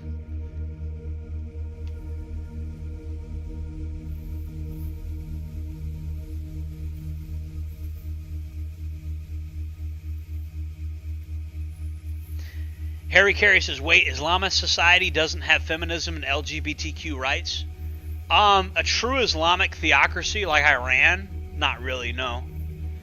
You know? So a true Islamic theocracy, they don't have any divorce because, like, that shit's just illegal. Kind of a clever way of solving that, huh? Like you just, you get rid of divorces by just making it illegal. I don't know. Hey, Nicole, what do you think about that? Huh? So, like, Iran, they just got rid of, you know, there's no divorces in Iran because they just made it illegal. She doesn't really, she says she don't know. She don't really have an opinion on it. I mean, here's the deal, right? Like, this is so complicated. Like, I would get pigeonholed if I form a real opinion on this. Like, should divorce be illegal? I don't think divorce should be illegal. I don't know. I don't want to get pigeonholed here. It's complicated. Here's the thing. I know the way the family court works right now is bullshit. I know that. I know the way the system's set up right now is bullshit. But I don't want to get pigeonholed into saying a fucking divorce should be illegal. I don't want to get pigeonholed to saying it, because there's probably some situations where divorce is okay. You know, but for the most part, yeah, way too many people are getting divorced.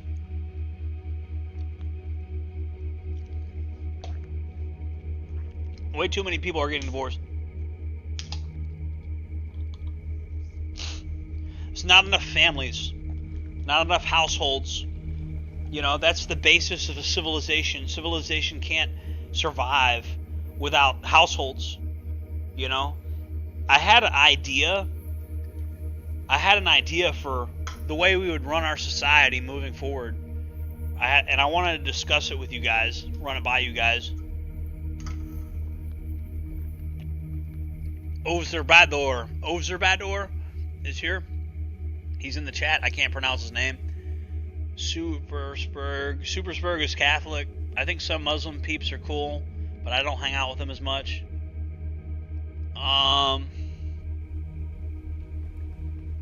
Hugh Hefner and Walt Disney are also from Chicago. I think Obama's from Chicago.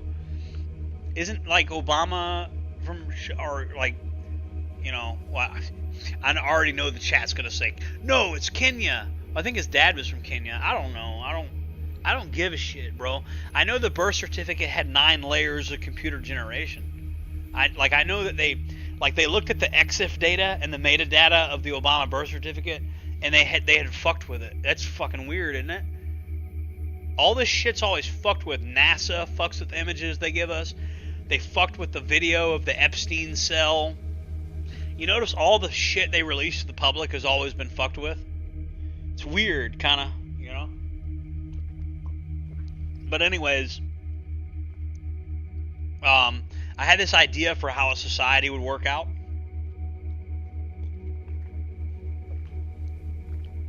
And you know how I said how there's like type 1 men, type 2 men, type 3 men, instead of having this alpha and beta dichotomy? How I said that it's probably better for us to like have a better dichotomy that actually makes more sense. So here's my idea for how you could kind of run a society. What if you had a society where, not like ANCAP, like not like anarcho-capitalism, but what if you had a guy that owns some private property, right? Let's say I owned 50 acres of land and I put some trailers on it, right?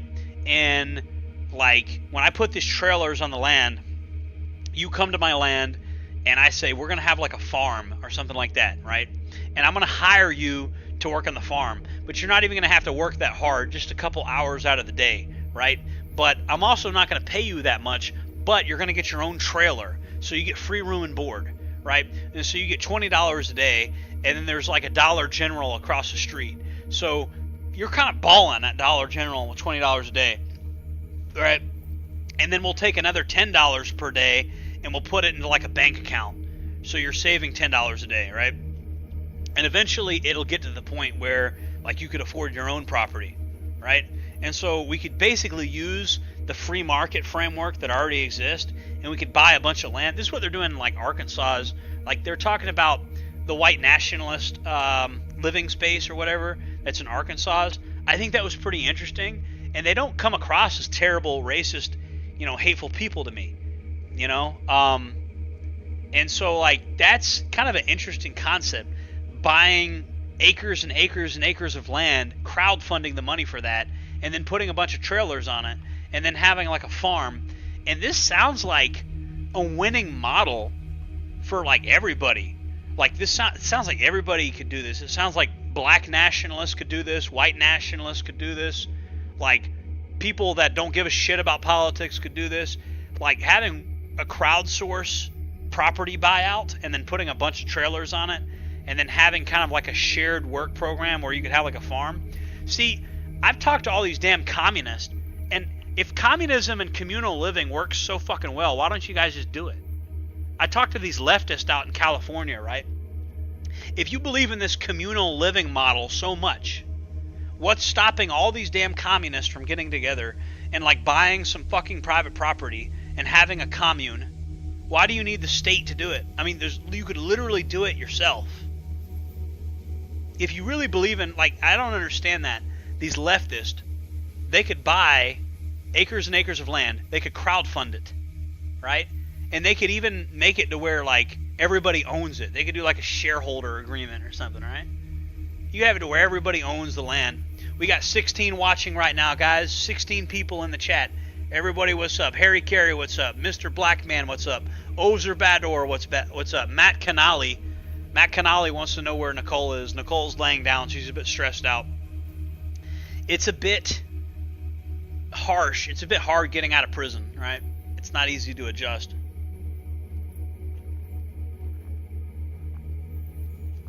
Speaking of infrastructure, have you guys seen the front of my house? I mean, like, the front of my house looks like public property. I'm going to show you guys. It looks like a public works project. You know what I mean? The front of my house looks like a public works project. It looks like public property, you know?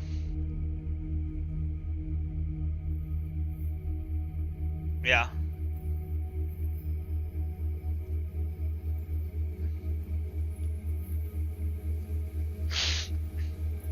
So, I mean, and why do I point that out? Why do I point out that the front of my house looks like public property?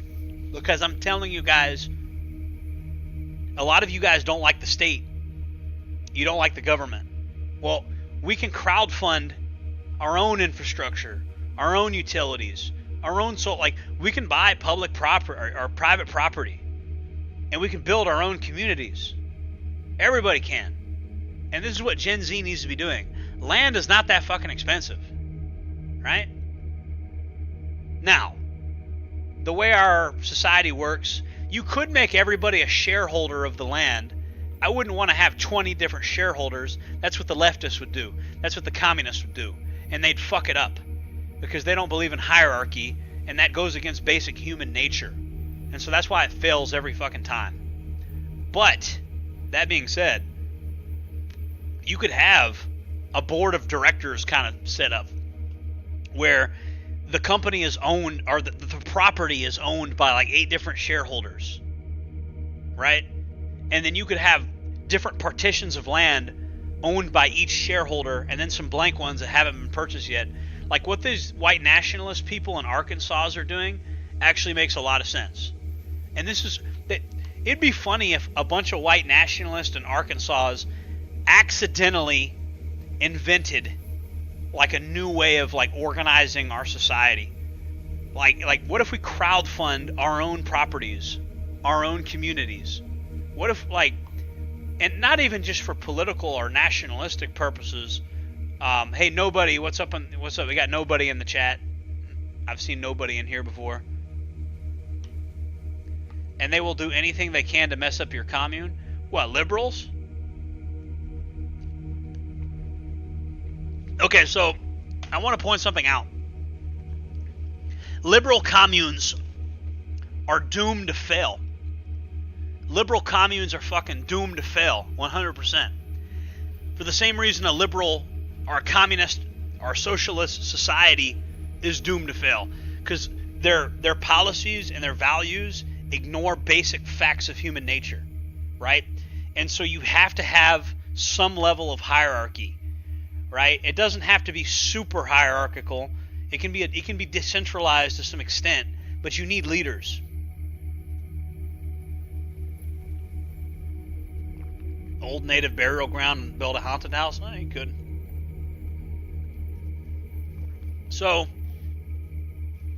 I wanna present this to you guys as a potential way forward, right? I want to present this to, and no, I'm not going to start crowdfunding for this tonight.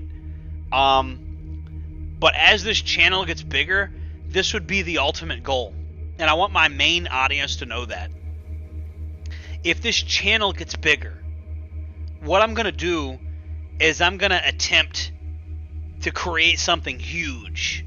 I'm going to crowdfund a operation for like basically survivalist, preppers, people that just don't really like the system, but I would have it to where people are vetted, right? And people say, would this be like a white nationalist, ethno-nationalist thing?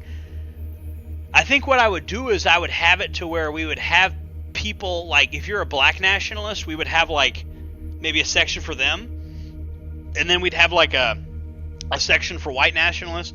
Like this would be like a joint operation.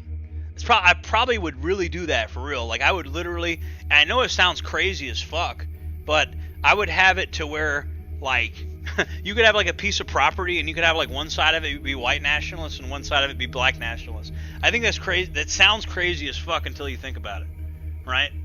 Because like the media can't call either side racist, for one. You know what I mean? And then two, there's trade going on, right? So there's trade going on, there's business deals going on, and then three, there's better communication. There's better intra-group communication between these two tribal groups, and there's the acknowledgement that there's two groups, right? So that's all you really need. So the idea of having a black nationalist compound and a white nationalist compound right next to each other, it sounds crazy, but no, it's actually not that crazy of an idea. It actually sounds perfect. It actually sounds like something you could do. You could literally crowdfund this thing, and we could raise millions of dollars from white people and black people to where we could have a super piece of land, like 100 acres, and then you could divide it in two, and then you could have one side would be white nationalist, it'd be one compound, and the other side would be black nationalist, and it'd be like a black compound, right? And then you'd maybe have like a place in the center where you'd have like a building where like meetings happen and take place, where there's like basically diplomatic relationships, like diplomatic meetings between white people and black people, right? And so even if you're against nationalism and ethno-nationalism, like you still have communication going on, right? This is kind of my idea that I have, and I know it's wacky. I know it sounds crazy to a normal person, but I know you guys understand like it could work. It definitely, because this is already what happens in prison. You have like the racial groups are segregated, but they also come together like to talk business and shit like that. So we've already seen it work. We've seen it work in prison. So that's just my idea. I think it's a good idea, and I think that it would be better for like society. And you could literally have, and the liberals wouldn't know how to react to it. The liberals would be like, "What the fuck?" It would break the paradigm.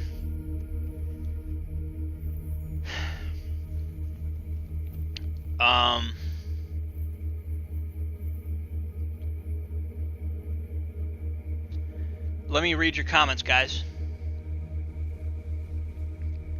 Ozerbedor says, "Is Nicole pregnant already?" I don't really want to answer that. That's kind of personal. Yeah, I think I'm going to opt out of answering that one. We'll get back to you on that one, though. Super Spurg. Harry Carey says, y'all hear about whites-only community being built in rural Arkansas? Yeah, I was just talking about that, actually. And they're not hurting nobody. They're just chilling. They don't even hate black people. They just want to preserve their culture. Like, they're really just chilling out there. Like, the media is freaking the fuck out, and the liberals are freaking the fuck out. The liberals hate it when any group of people that's, like, white tries to have any cultural autonomy, which is just a normal thing that, like, all human beings want. It doesn't make you bad. You just want cultural autonomy. You just, everybody wants it for themselves.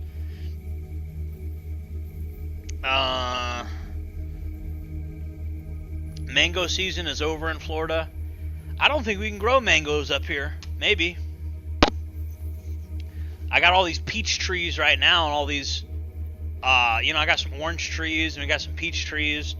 This farm ain't producing shit yet because the Jerub farm is supposed to be a citrus farm, and we are like, the trees aren't grown yet. I bought this land last year, and so it's going to take a while for all these trees that I planted to get the full size to where they can really bear fruit. But I've been fertilizing them, and when the winter comes around, a couple months from now, I'm going to be doing some pruning on the branches, all that good shit. I released live ladybugs because they eat all the aphids, and I've had some limited success with that, but it kind of sort of worked maybe. But some of the leaves are chewed up, so it's a big fucking mess. But it will get better. It's worth the time. It's going to take a long time, but this will be a functional citrus farm, and in about a year and a half, maybe 2 years, maybe a few more years. Supersburg says, why kids cost money?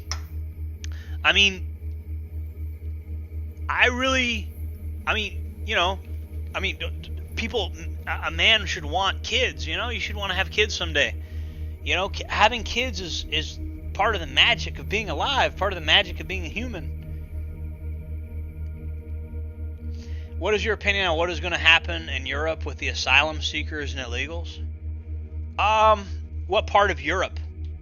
Hold on, guys. I'm going to put this desk up. I'm tired of sitting, and I got to take a piss anyway. So I'm putting the desk up. I'm raising the desk. Raise the roof. The roof is on fire.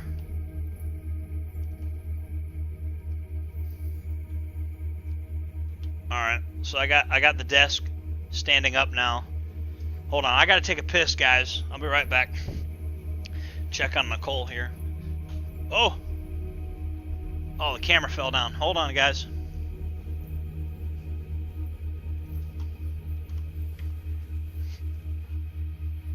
Nicole is listening to she's listening to the stream right now.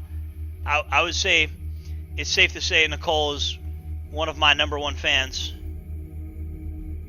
Probably my number 5 fan. I don't know. Maybe I don't know. I'd have to ask her. Is Nicole my #1 fan?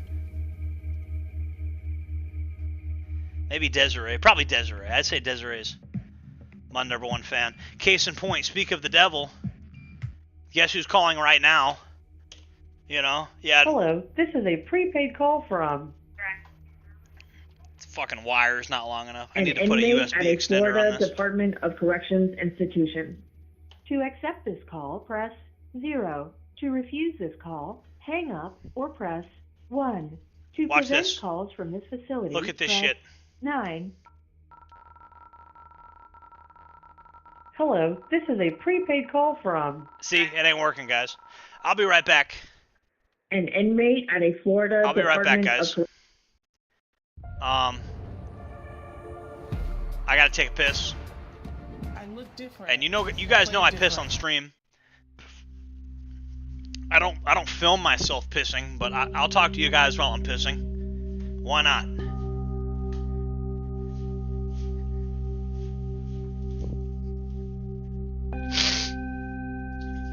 This is what we do in prison anyway. You gotta piss next to your cellmate. So, I'm not like Asmongold. I don't put the headset down when I go to piss. I just keep it on.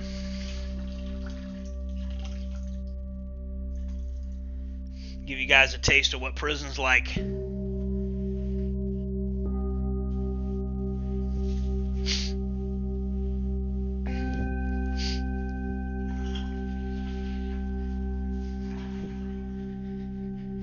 Doing okay? Alright guys, I was checking on Nicole real quick. We'll get back to it. Nicole's tired, she's laying down. I'm gonna, let me close the door. I'm gonna close the door, okay? Alright. I mean, you'll still be able to hear me, but, well, I might, I'm gonna leave the light on. Okay.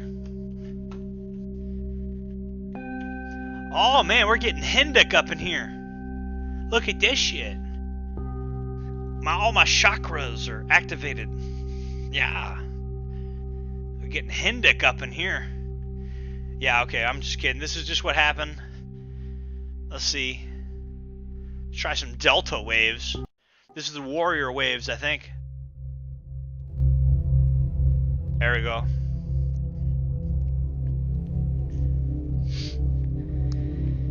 Guys, I'm activating your fucking chakras, if you like it or not. Activating your mind, stimulating your mind with delta waves. Hello, this is the Jordan Jereb Experience. I am your host, Jordan Jereb. Yes.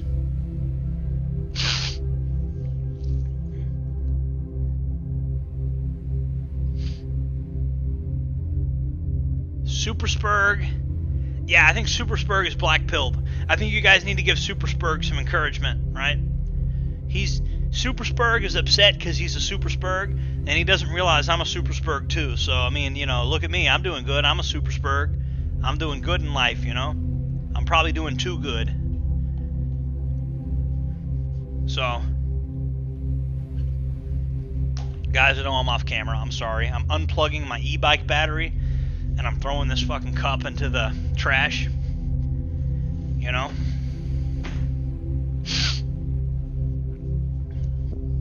This place becomes a fucking mess if I'm not on top of these things. You know? This place has been a lot cleaner since Nicole got here. She's good with that.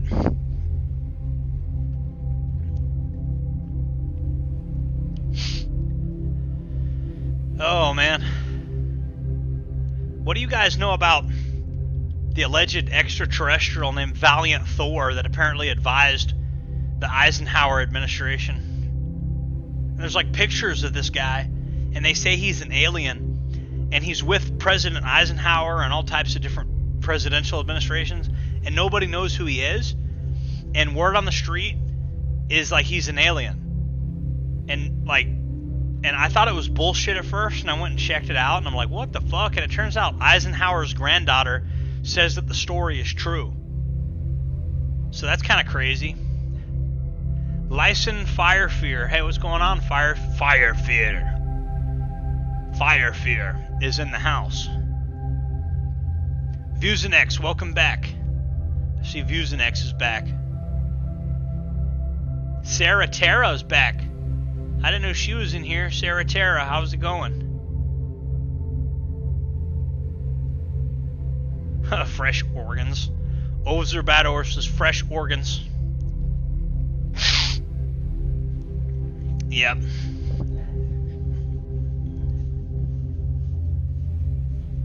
So guys, I was trolling Glow So Bright. You guys see the Glow So Bright video that I did? I was trolling the shit out of him because I had a copy of the Turner Diaries and I had a copy of Siege by James Mason, that the fucking from when I was in ROF. So Siege by James Mason and the Turner Diaries, and I was trolling the fuck out of him. I was like, I don't know what these books are. You know, people keep sending me these books. I don't know where they come from. I don't know anything about this. You know, it was just pretty funny. And this is just shit this is just literature. I got so many books from when I was in ROF, and people think that like I'm sitting here just reading the Turner Diaries all day. No, it's just like this is just a shit ton of books. Like, you know, when you're in the militia movement, like this is the kind of books that float around. That just is what it is. I used to be a big militia man. Like, incidentally, like just from a pure story standpoint, you know, like if we treat this like a regular book, like a regular novel, it's a mediocre adventure novel. Like, we remove the politics from it. Like, I mean, if you agree with the politics, okay, yeah, your blood's gonna get like, oh yeah, you're gonna get like fired up by it. But if you just remove the politics from it, like if you're a normie and you just want like an adventure novel to read, it's not that good, really. You know what I mean? And even that, I mean, it's an iconic book and it's controversial. You know what I mean? And I know people, you know, it's become a meme at this point because, like, it's the book you're not allowed to read. Don't read this, by the way. Do not read this, and do not read this. Yeah, don't read any of these books here. Like, 100%. You know, don't read this. I have to tell you not to read it. And I'm sure you'll not read it because I told you not to read it.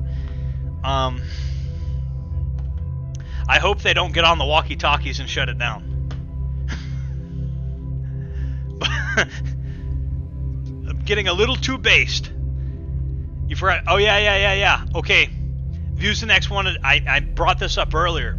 VuseNex got fired from Amazon because Amazon, as we're all aware, is a shitty conglomerate that doesn't care about its employees. You know, and I love Amazon as a consumer, but like as a person that knows people that works for Amazon, I'm not impressed by the things I've heard. You know, I know this girl that works for Amazon, and she's actually technically a family member of mine. And I'm telling you, man, Amazon overworks the shit out of their employees. Like, it's like they're overwhelmed. So that super fast, super high-end productivity that you get comes at the expense of human beings, you know, and that's the unfortunate truth about Amazon. So I try not to order from Amazon as much because, one, we're putting money in the pockets of these Chinese communists that don't like us, that hate us, and then two, we're supporting a company that treats people like VuseNex like crap. I mean, the company treats these people terribly, you know? And so, you know, occasionally I buy things off Amazon if there's no clear like alternative. If there's no clear alternative, then yeah, I'll buy something off Amazon. If like, because Amazon can be fast and it can be efficient with certain things that I need done. But as a general rule, man, I'm trying to avoid buying stuff on Amazon for the most part. Just thought of this, but do you think nihilism is pessimistic behavior on the right is a psyop? It's important to remember that psyops can be done by literally anybody. Once you realize that a psyop can literally be done by anybody, you realize that technically everything is a psyop and technically nothing is a psyop. Right? So you have to ask yourself, is it a psyop? The answer to that question is yes. Technically everything is a psyop because anybody can do psyops. A group of people can get on a Discord server and do a psyop. You know, shout out to Fashlash, right? Shout out to Boomerlash. You know what I mean? Ours is called Unclash right now. They keep renaming it. So perfect example, you know, my friends on there, perfect example of a fucking group of people that does psyops. Just a bunch of people on a Telegram server or a Discord server get together and they want to promote a certain worldview or a certain way of thinking. So a psyop can be done by literally anybody. So we could right now, let's all go and pretend to be liberals, and we're going to inject some crazy leftist talking points to make the left look crazier than they actually are. They're already crazy enough. But we'll promote some crazy shit, like make the liberals look even worse. That's a psyop. Anybody can do a psyop. Liberals can do that to us. We can do that to them.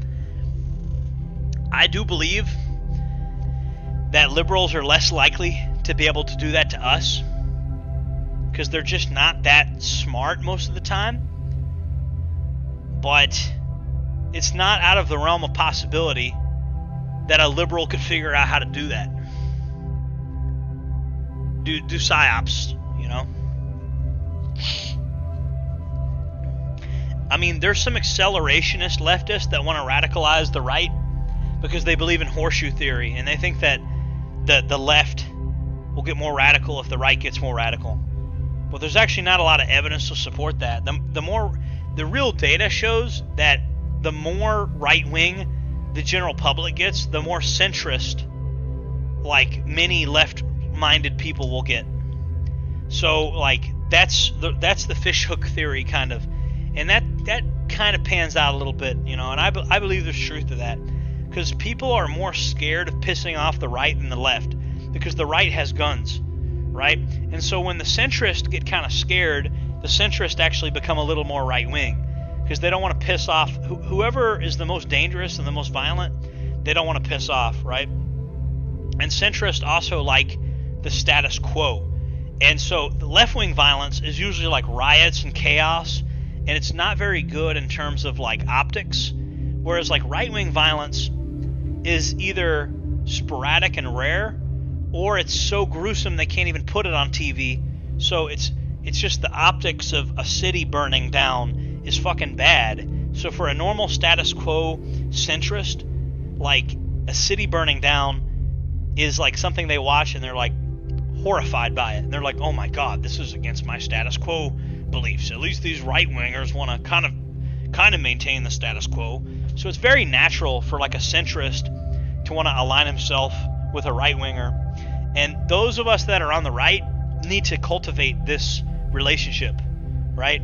We need to make friends with centrists. The centrists are probably like the best friend group you can have, because a centrist right now is kind of like a closet right-winger, and because it's hard not to be when you see all this crazy shit the left does, you know. So the centrist is the guy that don't give a fuck about politics, but doesn't really want to offend the left, but doesn't really like them either.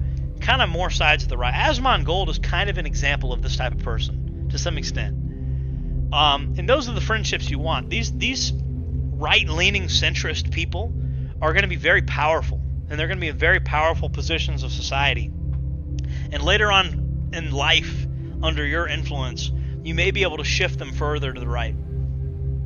And then they may help get you some power. And if you have power, you'll be able to influence things. And by the way, property ownership is power. I don't give a fuck what anybody says. You owning acres of land is political power. Because you owning acres of land makes you a landowner, and it makes you, like, you know, you're paying property taxes if you live in Florida. And so you own part of the state. You have some stake in the game, right? So if you own a bunch of land, guess what?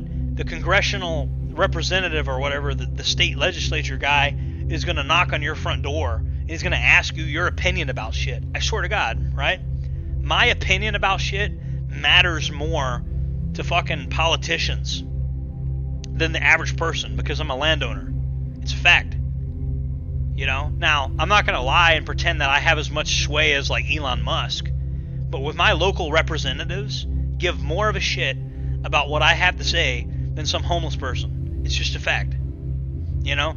So I'm recommending you guys buy land 100%. Don't be like the boomers that buy little tiny nothing plots. You want to own part of your state. Whatever state you live in, you want to own part of your state. And if you can't own part of your state, you need to get out of that state and you need to set up roots somewhere else. This is the foundation of real power, is land ownership. It's been that way since the very fucking beginning. It's always been that way. So you need to go back in time and you need to look at that. We used to have land barons and shit, you know, like plantation owners, right? So, like, I've joked around. I've called myself Lord Jerub of Wakulla Forest. And Desiree's joked with me about that, calling me Lord Jerub. Historically, a landowner that owns like a plantation or farm would be called master. But there's a lot of like social and political baggage with the term master. So I prefer the title of Lord. That's more traditional, back to our European roots anyway. So you could call me Lord Jerub of Wakulla Forest. You could call me that. Because Lord Jerub of Wakulla Forest owns part of Wakulla Forest. I own part of the state of Florida. So I have some stake in the game. I don't have a mortgage. Harry Carey's talking about mortgages. Look, guys, I'm not saying you shouldn't mortgage property, but I would avoid it if you could. Buy land, just buy it with cash, and then put a fucking trailer on it. I don't care if you put an army tent, like one of those army tents that has the air conditioning unit. Whatever you got to do. I don't care if you park an RV on it. Own some land that's yours. That's the main priority. Own the shit. Don't rent the shit. Don't mortgage the shit.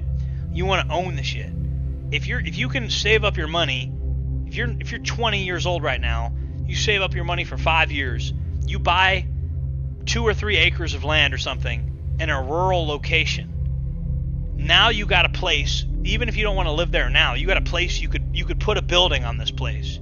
You could put an RV there. You put a camper van there. Whatever. You can put structures that you can live in on this land. And solar technology is only going to get better and better. Right?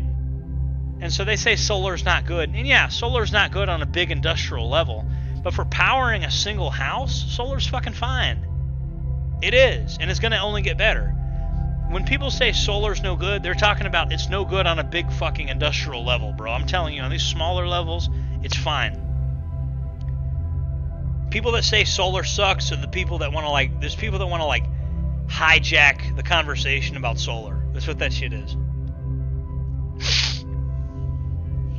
Solar fucking works. I've seen it work.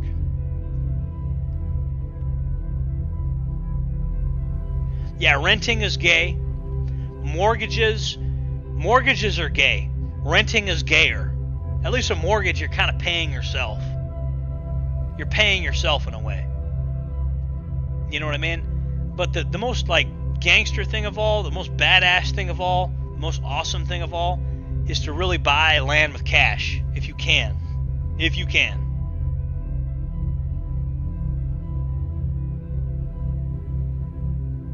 Yeah, solar is already powering a lot of my lights and stuff like that. So there's that.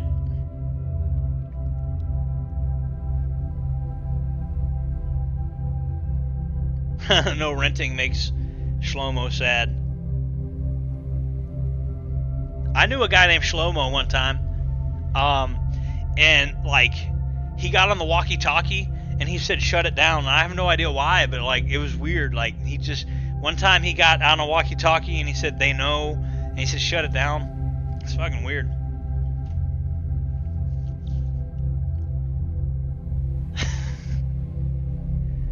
Rent to own is pretty based if you know the contract. Get the lawyer involved. I don't know enough to comment on it. I know that with mortgages, there's different shit with the insurance and stuff like that. I've heard bad things about rent to own because I've heard that you get there's certain ways you get gypped. There's certain ways you get fucked with that. I don't know. I don't know. Rent to own is kind of strange to me. It's different. It's different reasons I don't like rent to own because they can terminate. Okay, let's say you're doing the rent to own thing, right? and let's say you're like a month or two away from paying it off completely to where now you own it because you've been doing the rent to own thing. Well, let's say the landlord finds something in the contract to where you're technically in violation of the lease agreement and you're on a rent to own deal. You don't have the same protections as a mortgage, because a mortgage, you own the fucking place. You do what you want with it. So let's say you've been found to be doing something that's technically against a very small fine print.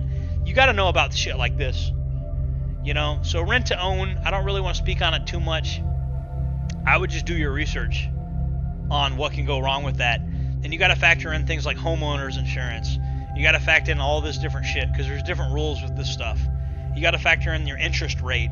How much money are you paying? Like, would you be paying more money in a rent to own scheme than the place is actually worth that you'd be doing with a mortgage? Stuff like that. Me personally, if you can, I'm telling you what to do. Buy a piece of land with no structure on it. You're going to get the best market value. Buy a piece of land with no structure on it at all.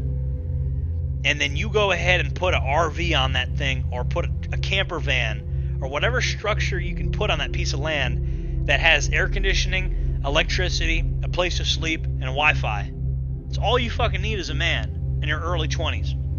And you use that structure to live so you can actually save up money, and you're not, all the extra money you make isn't going into the hands of a landlord.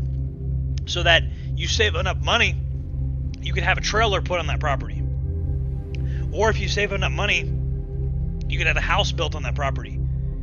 You know what I mean? So that's the way people should be doing it. So right now, a lot of Gen Z is like black-pilled, and they're like, oh, everything sucks.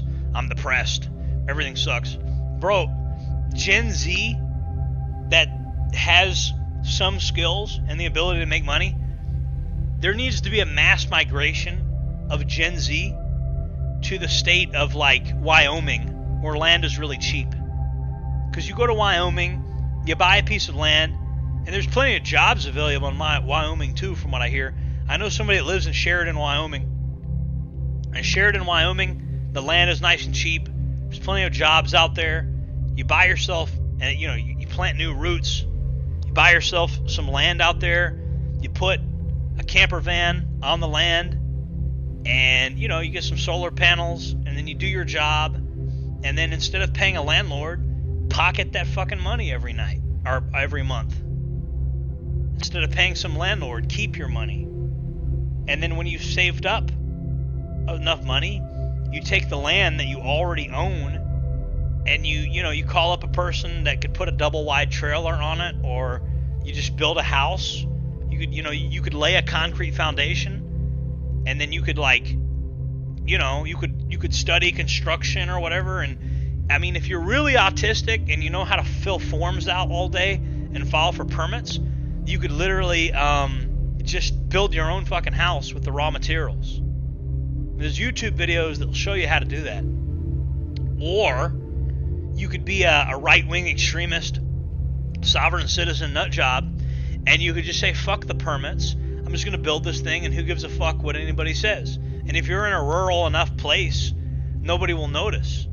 Like if there's trees everywhere, you could build a structure that's painted camouflage, that's not built to the correct building specifications like building codes, and nobody would fucking notice anyway. So there's ways around the problems that our society has created. There's ways around it. And the biggest step is property ownership. That's their first step. Once you own property, then you got wiggle room to do more later. But you got to get some land. And then the value of that land is just going to increase. So, and that, if you're a young guy in your 20s, your immediate goal needs to be save up money to buy land. Doesn't matter if there's a house on it or not. Get some land. Oh, I need to get a car. Fuck that car, bro. It's a depreciating asset. It loses value the moment you drive it off the lot. Get an e-bike. The e-bike to get to and from work. And then slave away at this NPC job that you got. Get you an NPC job at McDonald's or something. Slave away, whatever you got to do. You know, I mean, just whatever. And then you save that money up. And if you have to, live at your friend's house while you're doing this, or whatever. You tell your friend, look, man, I'm about to buy some acres of land. Let me live at your house for a year so I can save my money up. And then we could both put a trailer on this piece of land. And then we won't have to pay anybody rent because we'll both have a trailer. You know, like you could enter into an arrangement with people. And this is what Mexicans do. Like, Mexicans got this shit figured out, really. I've noticed that. Because, I mean, there's some living out here. There's some Mexicans out here that owned a piece of land, and they put a bunch of trailers on it. They got like 5 families living on one piece of land. So this shit can be done, guys. Like, it's just, you got to get out of this learned helplessness bullshit. You know? Like the Mexicans know how to do shit like this. And they're doing it. Like, out in rural Wakulla County right now, I know for a fact there's a piece of land that a bunch of Mexicans live on. And there's like 8 different trailers on this piece of land. So that's my advice. You need a piece of land with a bunch of trailers on it. A group of friends needs to get together, buy some land, and start buying some trailers. You know, stop paying these landlords. Stop paying these boomers. No offense to the cool boomers that watch my shit. I'm talking about the liberal boomers. Israel's our greatest ally.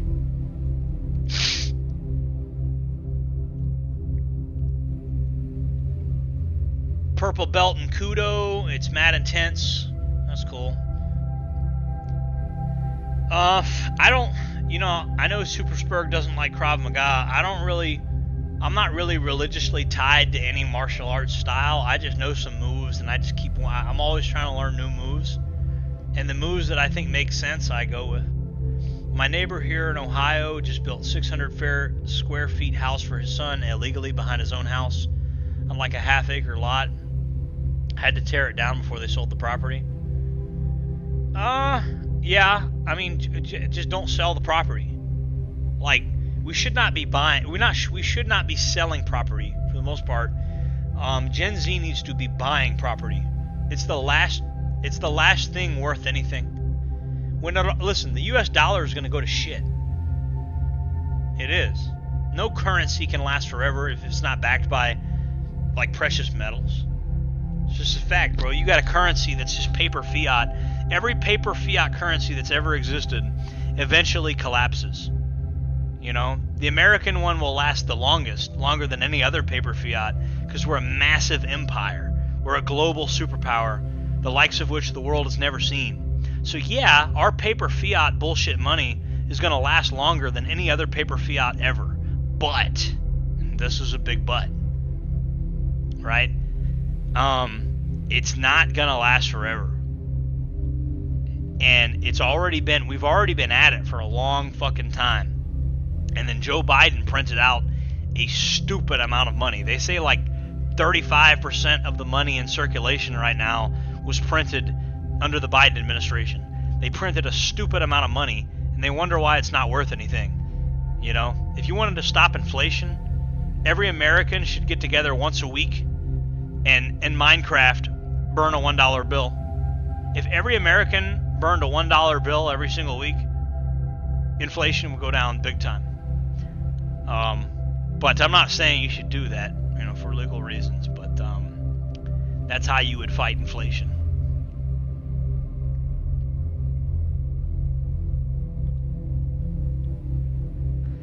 Krav Maga has the worst knife defense. They only use one hand to block and the other one to attack, which doesn't work all the way. Yeah, in these highly chaotic situations, like the knife fights that I've actually been in, I can honestly tell you, like, knife fighting is more of an art than a science. Like, your best bet is to have some kind of solid object or to wrap something around your hand. You know, like, that's really your best bet. Or to go get a gun, you know, or to get a baseball bat or some big object you can smash into somebody. Like, you really don't want to find yourself in a knife fight, period. You want to get some big object and smash it into the person. If they have a knife, you need to get something bigger than a knife. That's my advice. I mean, we could spurg out and have autistic conversations about hypothetical you know, like discussions about martial arts and knife fighting and shit like that, but no point, guys.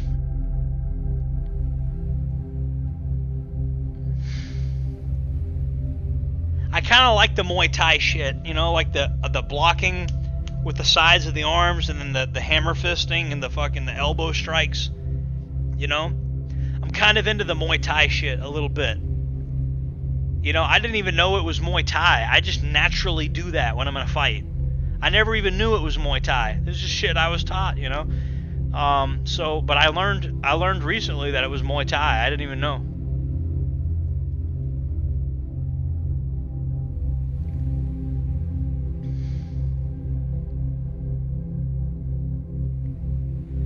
Yeah, so I learned from people that street fight, and I also have learned from like trial and error from real fights I've been in, what works and like what doesn't work. And then what works for a fat guy may not work as well for a skinny guy, and it also depends on who your opponent is. But you know, there's moves from every martial art that are good, and there's moves from almost every martial art that are bad. So I mean, I wouldn't say there's any hard fast martial art that you should study. I think the very best thing you can learn is a variety of moves from different martial arts, and I think they should be based off of gross motor movements, because unless you're extremely stress inoculated, you're not going to be able to do fine motor movements when your adrenaline dumps and you're in an emergency situation. So that's my advice for like real world violent situations, is you need stress inoculation if you're gonna do anything that involves fine motor movements. I've seen people teach people this retarded shit about pressure points and shit. Pressure points are good if you can surprise somebody before a fight. Let's say somebody's acting aggressive and they're trying to fight you. That's the only time I've seen pressure points really work. I've seen club bouncers and shit use them on people that are acting aggressive that haven't really initiated a real fight yet. But other than that, a lot of pressure points and certain takedowns and stuff that involves fine motor movements is like not good. So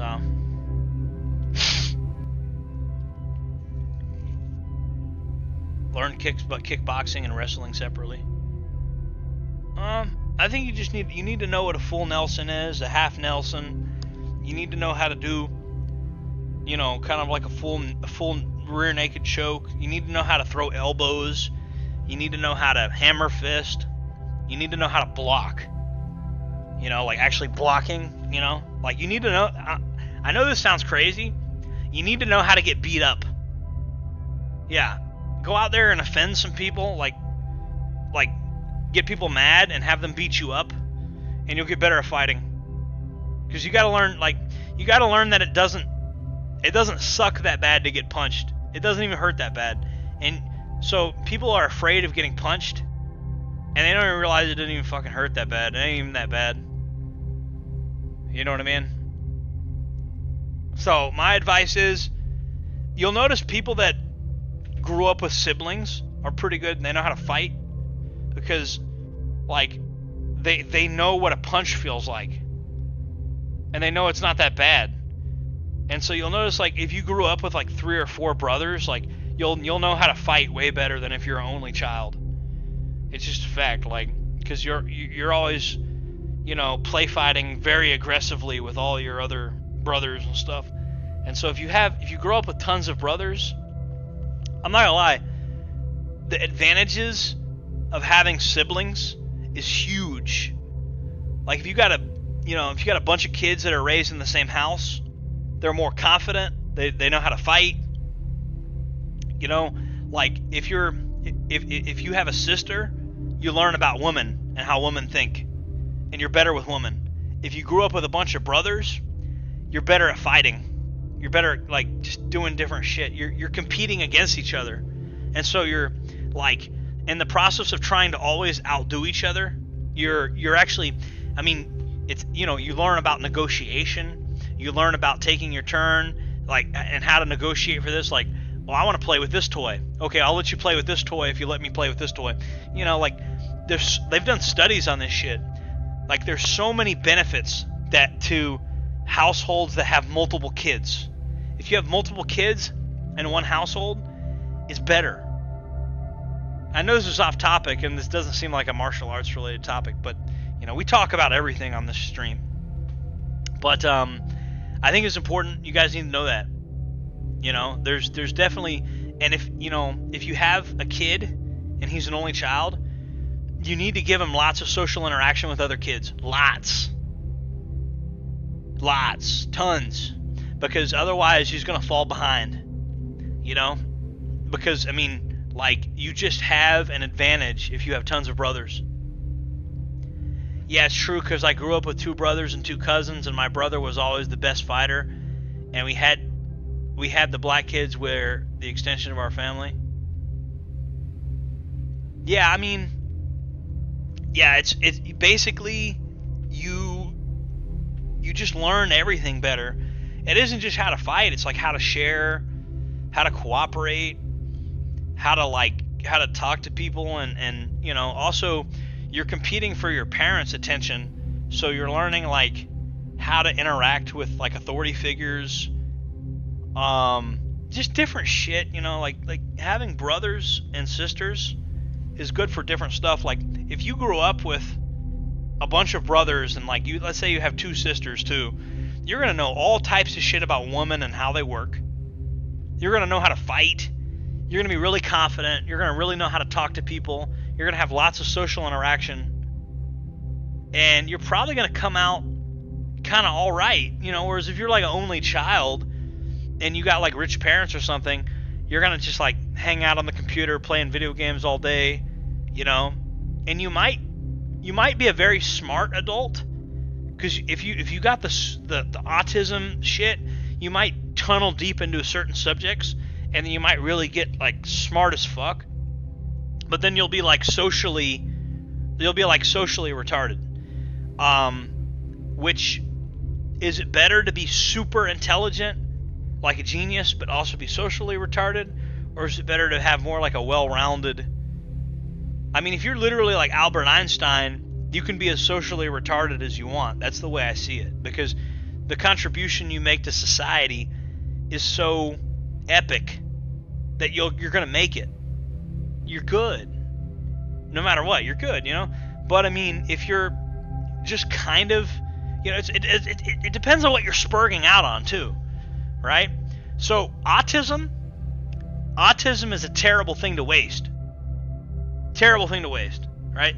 Why would you waste your autism on Pokemon and Yu-Gi-Oh and Dragon Ball Z when you can use your autism to like drill into like, you could learn how to program, learn like Python or Perl or like JavaScript or something, or AI. AI is better because I mean you get deep into this AI shit, and you could literally just have a conversation with ChatGPT about different ways to make money, and ChatGPT will like walk you through this different shit. If you know how to follow, listen, if you know how to build IKEA furniture, you should be rich. Because, you know, I assembled this desk myself, this desk with moving parts that goes up and down. And I'm telling you, if you know how to build IKEA furniture, there's no reason you shouldn't be talking with ChatGPT about how to make money. Because it has mountains of data. And it can tell you, it'll ask you some questions, and make sure it has the context. That's the main thing you need when you're talking to ChatGPT. Make sure you give it the full story of what the fuck you're trying to do. And then make sure you use it to do some level of research. So you ask ChatGPT, hey, I live in wherever. I live in Texas. I live in Plano, Texas. And I'm such and such years old. And I have $5,000 to invest. I want to do some kind of startup. And then you ask ChatGPT, what's the best type of business in my area? What's some shit that plays to my strengths? You say, I'm an INTJ personality type, right? And so basically, you could have a fucking autistic ass conversation with ChatGPT, and then it will give you a list of instructions based on the context it has, based on the data you've given it about how to make shit tons of money. And people are getting rich following basic instructions from ChatGPT. And then people are selling books on how to get rich using ChatGPT. I just told you how to do it. So all these people that are like, buy my book on how to get rich using ChatGPT. Okay, I just told you how to do it. You don't need to buy that guy's book. I fucking told you how to do it. Make sure you give it the context, tell it what you're trying to do, and then ChatGPT will write an instruction manual for you. And then you say, well, what if it's wrong? Well, ask it for the sources. Check the fucking sources, especially if it sounds something, if it says something that sounds a little bit off. Check the fucking sources. It provides the sources in this little window dish thing on the side. So ChatGPT is amazing. You guys need to be checking it out. No, you don't got to download ChatGPT. It's free. It's browser based. The cool thing about ChatGPT is you can begin using it immediately. You go straight to the web browser. And if you don't like ChatGPT, you could use DeepThink and all, Google Gemini, all this stupid shit. I prefer ChatGPT. I think Google Gemini sucks. I think these different AIs, other than ChatGPT, kind of suck. I like ChatGPT personally. There's a bunch of AIs out there you could be trying out though. But ChatGPT will change your life. You need to be leveraging it. Yeah, you need to leverage that shit to your advantage. And people say, oh, it's going to end the world. It's going to end the world, man. All right, so just, stick your head in the sand and don't benefit from it. Because they say AI is just as dangerous as nuclear weapons. Well, at least this time around you benefit from the shit. Aren't you going to reap the benefits? Maybe the shit does end the world, but don't you want to benefit from it before the world ends? You might as well benefit from it, because it's going to happen if you like it or not. Whatever's going to happen with AI, whether or not it ends the world, I think it's alarmist. I don't think it's going to end the world. But even if it does, don't you want to benefit off the shit? This is like a nuclear weapon that you actually benefit off of. Instead of just some stupid shit that could end the whole world and you don't even really directly benefit from it. At least now you got a dangerous technology that you can directly benefit from. You'd be dangerous not to embrace. I mean, it'd be stupid not to embrace this technology. ChatGPT is amazing. You should be learning how to fuck with it, Yeah, AI is, and don't become dependent on it. Just use it as a tool. Ask it the right questions. Make sure it has the right context. Context is important with AI. Because if you ask it how to do something, but you don't give it all the relevant information of what you want your end result to look like, then it's gonna fuck up your plan. It's not gonna turn out the way you want it. So you gotta make sure it has the context whenever you're asking ChatGPT for a detailed list of instructions on how to do this or how to do that. I never use it for writing or drawing. I mean, I was looking, Sam Hyde was talking about this. If you're an artist, you might as well use ChatGPT for reference images. Because how many, like how many artists already go to DeviantArt, and let's be honest. A lot of this shit on DeviantArt before AI came around was starting to be slop anyway, bro. Like, a lot of this shit, I mean, I'm not gonna lie, like, DeviantArt really earned its name and became very deviant later on. Like, it just became, like, people would just throw shit together. It's like they wanted the maximum amount of, like, volume. So they would just draw something real quick, throw it on DeviantArt. Like, DeviantArt just became, you know what I mean? And so AI has destroyed DeviantArt, and I think it's funny. Like, DeviantArt is dead now. And I think the only way DeviantArt can survive, ironically, is by embracing AI. I think they're going to have to let their database get scraped. All their images need to get... Now, I tell you what you do so the artists aren't completely fucked. You pay the artist for the right to scrape. You get all the artists together on DeviantArt and you say, okay, check it out. The AI is going to scrape your work and you're going to get paid based on how many upvotes you have, how popular your art is, and the AI is going to scrape it and use it as reference material, and then you get paid for that scraping. I think that would incentivize the artist to get behind it. Because, I mean, but it's going to happen anyway. Because the AI will scrape the whole fucking internet. The Chinese AI, you think they give a fuck? No, they're going to scrape the whole thing. Like the DeepThink, like the Chinese artificial intelligence, they're going to scrape the whole fucking internet, and they're going to create a model. And then somebody in the United States is going to copy AI generated images from, so it's going to be like a serpent eating its own tail. It's a never ending cycle. So you have this precious copyright piece of artwork, and then the AI studies the shit. And then all the people in the US are like, nobody's stealing my artwork. And then the Chinese are going to data scrape that shit for their AI. And then people are going to use that Chinese AI to make tons of artwork based on your art. So they're going to steal from you. And then an American AI is going to scrape these non-copyright images that were made using shit that was stolen from you. You get what I'm saying? So by proxy, they're going to steal from you no matter what. One way or another, your artwork is going to get stolen. It's going to get stolen, one way or another. Because the Chinese AI is going to scrape your image, and then pictures based off your image will be generated using AI, and then the other AIs will copy that AI. So your shit's getting stolen one way or another. You're just going to have to live with it. Intellectual property is outdated. It's not, the shit's not going to fucking change, you know? And you just have to adapt. So I'm sorry, you know, I know I got some artists that watch my shit, people that draw stuff, you know, and I know it's not cool. I know it's devastating. But you can use AI for inspiration. And I tell you what a good idea is. Carvings, sculptures, handcrafted, three-dimensional artwork.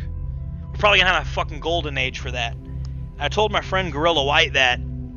He's in prison right now. He gets out. I said, look, man, three-dimensional artwork. Hell yeah. Can you make me one? All right.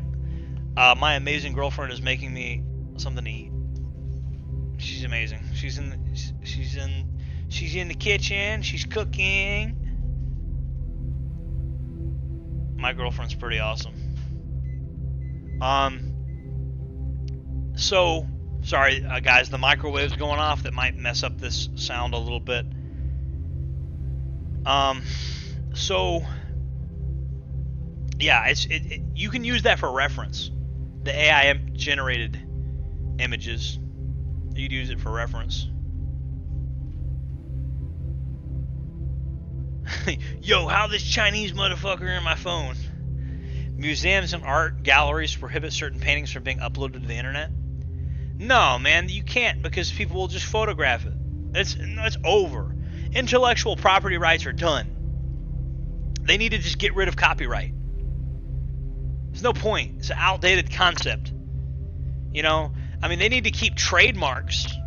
Like, I shouldn't be able to sell Colgate toothpaste, right? Like Colgate toothpaste, I shouldn't be able to make my own box of toothpaste. But in terms of like images, telling people they can't, it's just stupid. It's outdated. They need to get rid of it.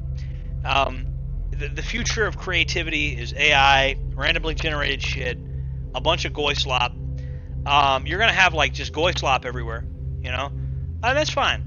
I mean, look, that happened to television anyway. Everything on TV now is some formulaic bullshit. This was already in the works way before AI was a problem. I mean, we act like this is new, but everything is the formulaic remix bullshit. Everything's a Marvel movie. You know what I mean? You want to watch the same Marvel movie 800 fucking times? Oh, this time Superman is a black woman. This time Superman is a Mexican trans person, or you know what I mean? It's the same bullshit every time. We're just gonna make it more politically correct every single time, right? This time Superman is an autistic white guy with glasses and a big dick.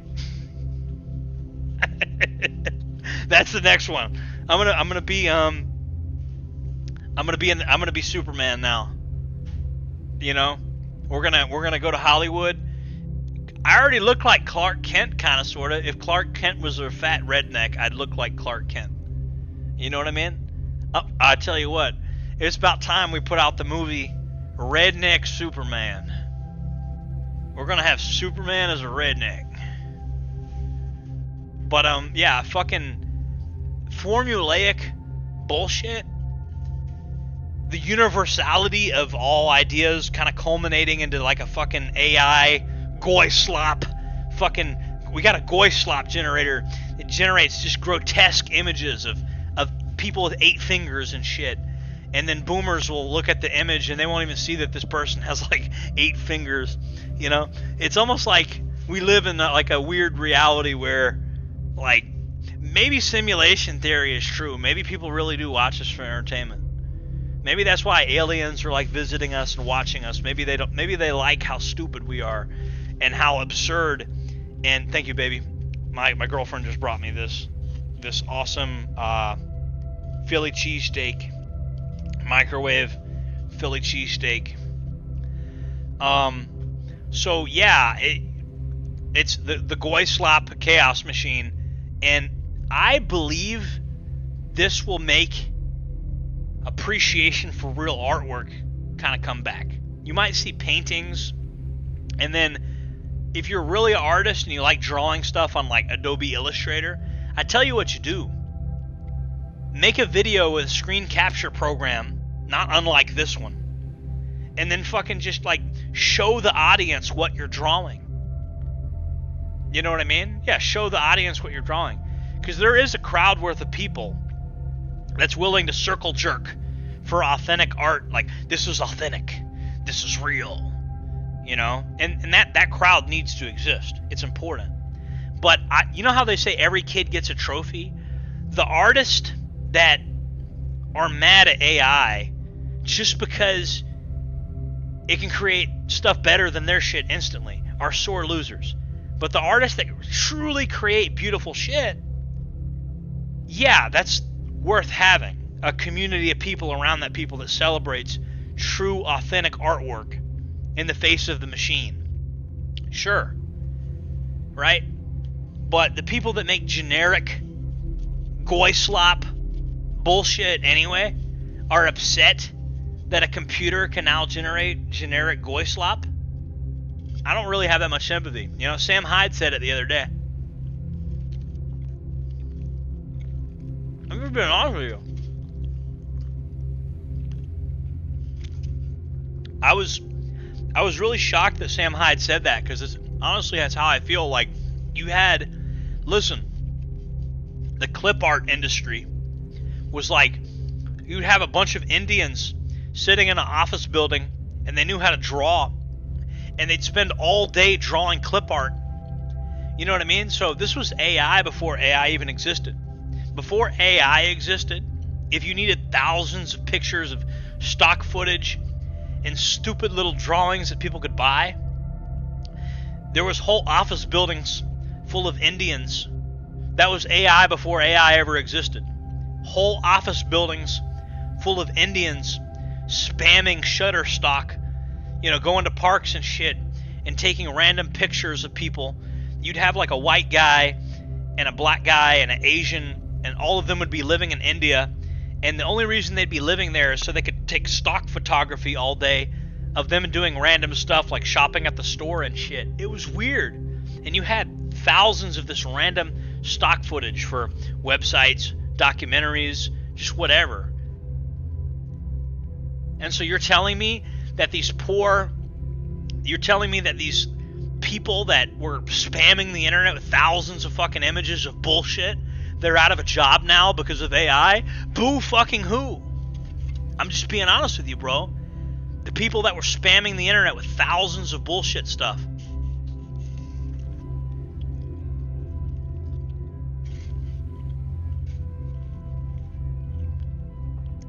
And I know there's some authentic artists that are mad about this too, but the people screaming the loudest about this are the people that use the spam. You know, there's a group of people on the internet And their philosophy is, let's spam the internet with as much shit as possible until something sticks, something succeeds. And it fucks up the internet. It really does. There was this one guy that wrote a song called the Tallahassee song, the Atlanta song, the New York. Like, he wrote a song about every city, and every single song was just slop. And then he wrote random songs about poopy this and poopy butthole and all kinds of random shit. And, like, this dude was a spammer with a guitar, writing 10 songs every day. And now you can do that with AI, and this guy's pissed off. You could literally look at this guy. Hold on.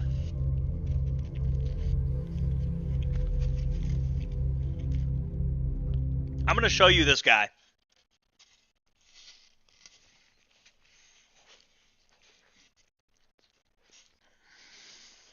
Hold on. Yeah, Superspurg, I admire people putting effort into things. I'm not talking about those people. I'm talking about the people that were ruining the internet in 2016. Hold on.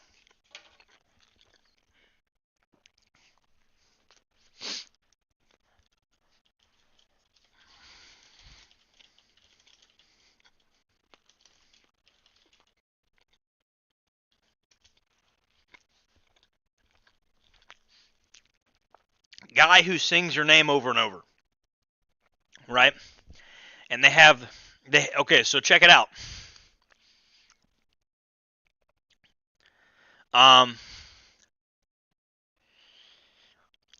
So this guy right here, he's made a song out of every name in the fucking world. There's a Jordan song, there's a Nicole song, there's a Desiree song, and he's taken every person's name and made a tiny little shitty jingle out of it, right? And every single jingle that he makes is like mediocre, right? And he did this as a search engine optimization spamming technique, to spam the internet with as much content as possible, right? So this man gets views by spamming the internet, and he did every city. He did like every town. Like, this dude just makes so much shit. Guy who sings about poop. It's the same guy. The same guy. Look, check it out. The guy that sings about poop.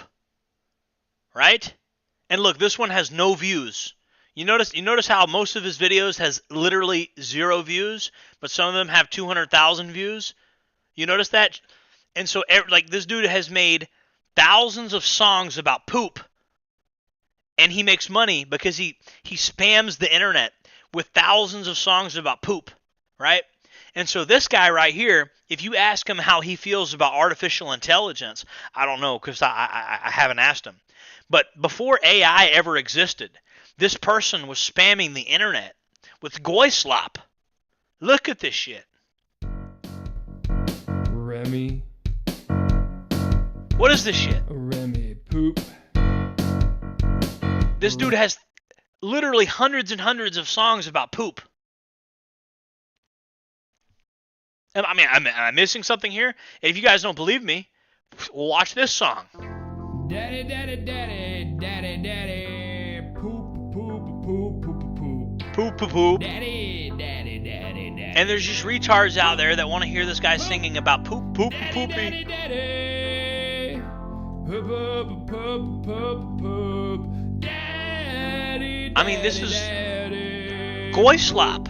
This is like the worst goy slop I've ever seen. Daddy, daddy, daddy. It's not even a dank meme. Poop, poop, poop, poop. Comments are turned off. Daddy, daddy.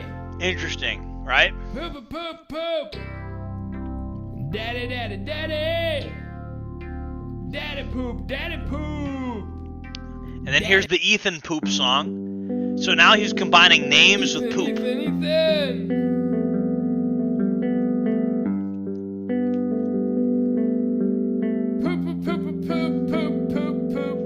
I mean, how many songs about poop do you need? And guys, I'm telling you, this is not AI. This is from 5 years ago. This is not AI. This guy spammed the internet with thousands of songs, and this is just one of his, guy who sings about poop, guy who sings with numbers. Let's see. No, that's a different guy. Guy who sings guy who sings your name, guy that sings about cities and towns. See, look, it's the same guy. He's got like 20 different categories that all have like thousands of tracks. So this guy has made, I want to say they say he made like 20,000 songs.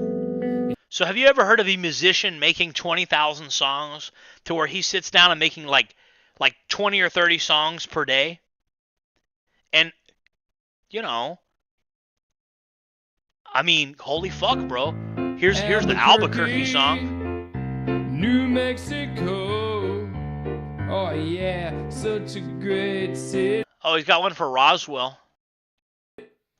You know he's gonna say something about aliens. New Mexico. What a great city. It's so nice, Roswell. Looking for aliens in Roswell. I mean, it's just predictable.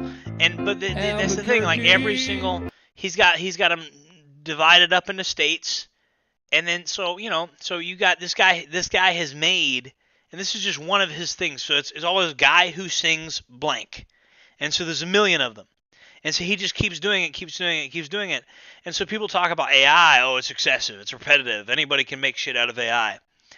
I'm just showing you how this type of shit, this type of slop, this type of spam was already prevalent. This was already a problem long before AI ever existed, guys. So, your mom calls me. What's up, guys? Sorry I'm late. It's okay that you're late. I was actually very early. I started the stream early. So, yeah. In 2006, you could literally watch Iraqis attacking the U.S. military, and they would post it on YouTube. Yeah, so that's another thing, right? YouTube has gotten stupid and corporatized to where, like, anything remotely disturbing, they're not even going to, like, show it. Like, if you got war footage and they're not going to show war footage. But I'm going to tell you the real reason they don't like showing a lot of war footage is because they don't want public opinion to be turned against them. Let's see what Sam Hyde was saying about this falling shit. over a table and crashing into equipment or something. She looks like Angry Orange. Yeah. Where like the features are louder than. She looks great right there. Yeah. I could totally imagine her getting electrocuted. By the way, guys, if anybody knows Sam Hyde, I got an invitation to hang out with him years ago, and I want to know if that invitation is still on the table. I got an invitation to hang out with Sam Hyde 2018, years ago. And so if anybody knows Sam Hyde, could you please let him know that I know I'm late to the party, but I accept the invitation if he wants to do that, if he wants to hang out. In a comedy movie, and it would be a funny scene, or if someone like shoots her with a sniper rifle in the chest. Shallow House. And I would just laugh at that, but now she's like a pig. I mean, the bobblehead. I think it'd be funny if I hung out with Sam Hyde. I really think like we'd have a lot to talk about. I think it'd be funny as hell. And then the whole thing with that happened in 2018, the prank I was involved with, it was a Sam Hyde style prank. I mean, it's the same shit Sam Hyde used to do. Like every time a tragedy would happen or a shooting would happen, they would say Sam Hyde did it. She's got the bobblehead. Yeah, nobody. That is when I was in house arrest. That's part of the reason I couldn't go meet him. Rebel Wilson. Yeah, I just wanted to be healthy. Sure, but the next Rebel Wilson or the next. When I was in house arrest, it sucks, right? Because I was invited on like daytime television shit. I was invited on all types of shit that I couldn't even attend. There was even talk about me going on Dr. Phil. Yeah, when I was doing the militia thing, there was all types of daytime television shit that I almost went on, but I couldn't go on because I was in house arrest and probation wouldn't approve any of it, right? So I had contacted the probation officer, and he said, yeah, we can get this approved, like you can go on television stuff. This is part of your career, you're making money off this stuff, you could, online, people are donating to you, so this is legit. And so it went to the very top, and they said that, no, we're not going to let him go on any daytime television shit at all, And so that's the only reason I wasn't on television more than I was, because, but I'd made some appearance, I did a Tallahassee.com interview. Some of you guys remember that. That's probably the most real deal interview I've ever done with anybody. Really, it's sad. I haven't even been on that many major podcasts. I've been on a couple. But the ones I was on, it was like banned. You guys might remember I was on the Radical Agenda with Christopher Cantwell. I was on a lot of shit that got banned. So I mean the shit that I've been on isn't on YouTube anymore. But now I'm on the YouTube circuit. YouTube isn't as communist as it used to be, and I'm open to going on podcast. I know Focus Trip invited me on. Apparently, I'm going on there next Friday, I think. Focus Trip. Let's see. This guy right here. I got invited on this. He wants me on his podcast. If you guys know about Focus Trip, please go here or something on his profile. I don't care where you go. Just hit him up and let him know that we want to see Jordan Jareb, because I got an email from him. I'm just gonna show you guys what I got here. I'm gonna go into Proton Mail. Guys, if you ever want to email me, you can using Proton Mail. It's on my profile, and so is my Telegram. Hold on. So Jonathan Campbell from Focus Trip, he sent me an email. Let me make sure there's nothing crazy on here that he wouldn't want you guys to see. There's nothing crazy on there. There you go, guys. There's Focus Trip right there. He wrote an email, and he's got like 70K subscribers. So that'd be a great chance to get this channel to blow up. And I know that my small community that loves me doesn't want the channel to become a huge channel. I'm going to make a promise to you guys.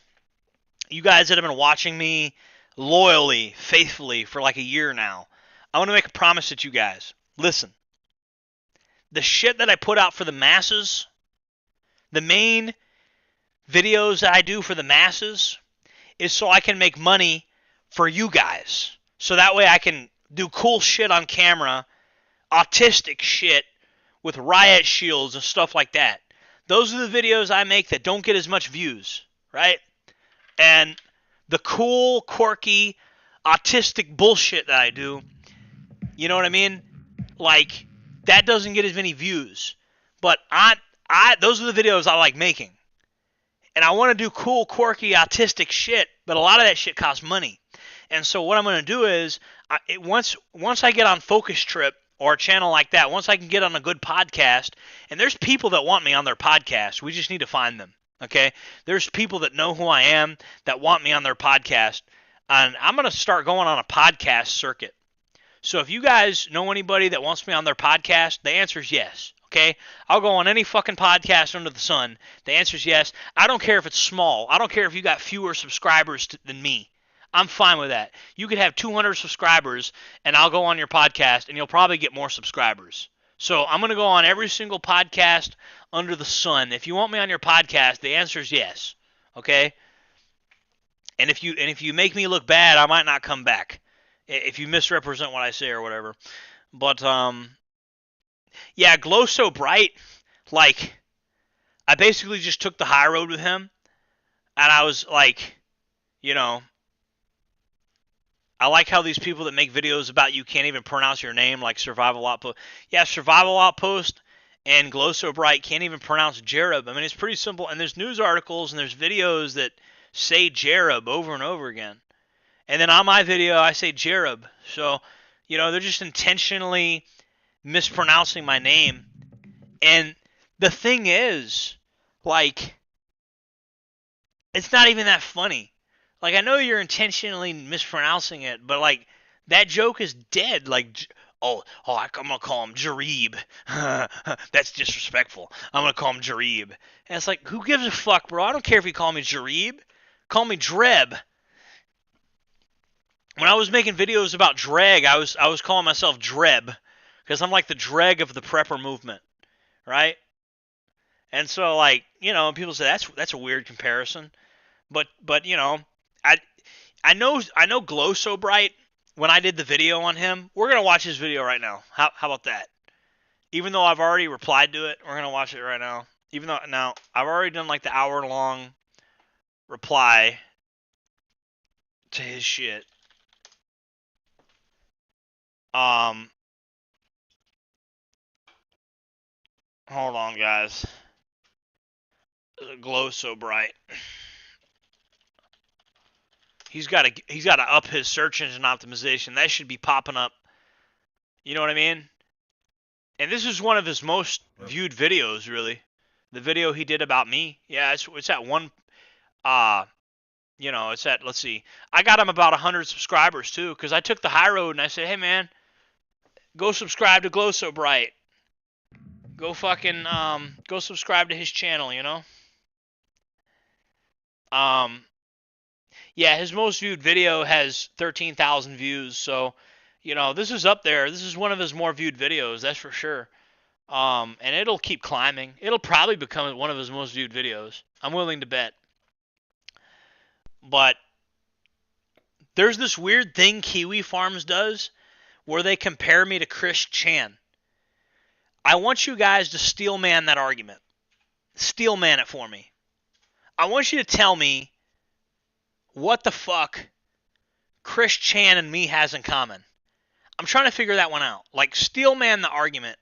You know what a steel man is? Where you literally try to make the case even if you don't agree with it. I want to figure out, like, why the fuck does Kiwi Farms keep saying this?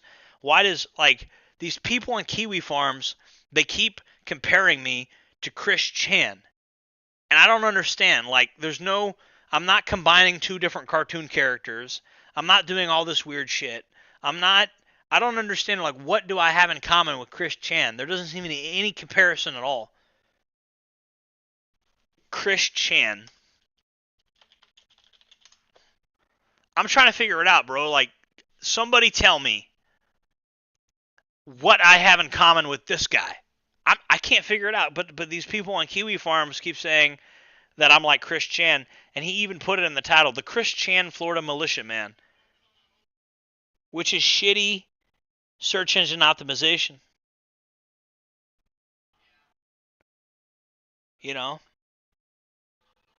It's just really shitty search engine optimization.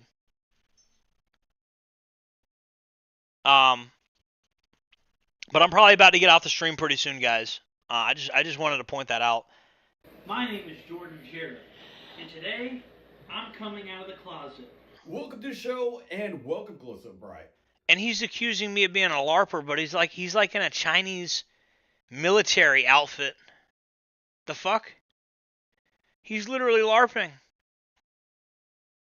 I mean... Daojiao, what's up, Beijing? So, a fan of the channel, Treb, has posted a comment section. Abu Jarib of Tallahassee. Yes, I am hello. Hello, I am Abu Jarib of the Islamic State of Tallahassee. Abu Jarib Kahim. That's why I have two wives. One of my wives is Nicoletti Peretti.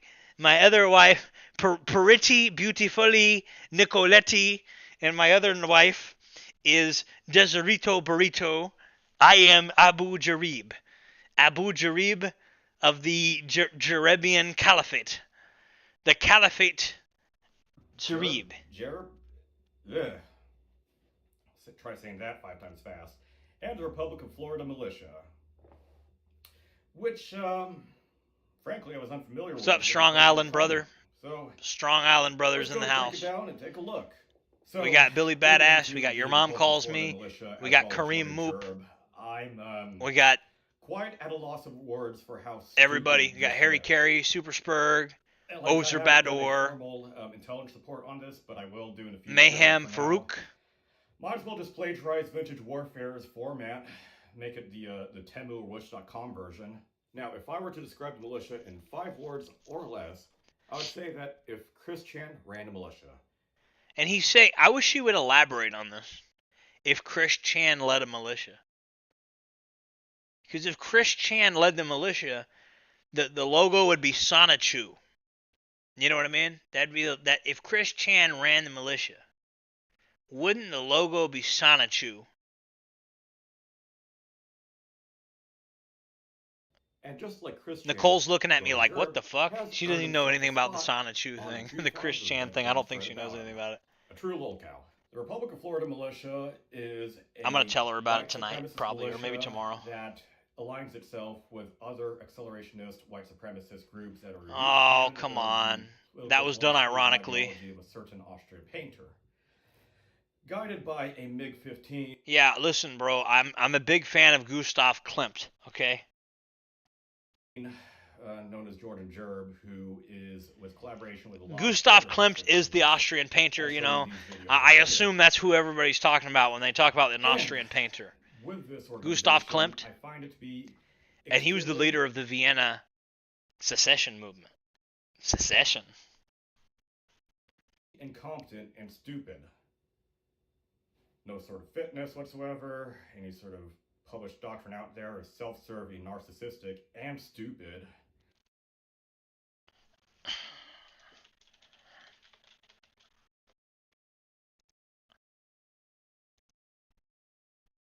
That's how I feel about that. Oh, man.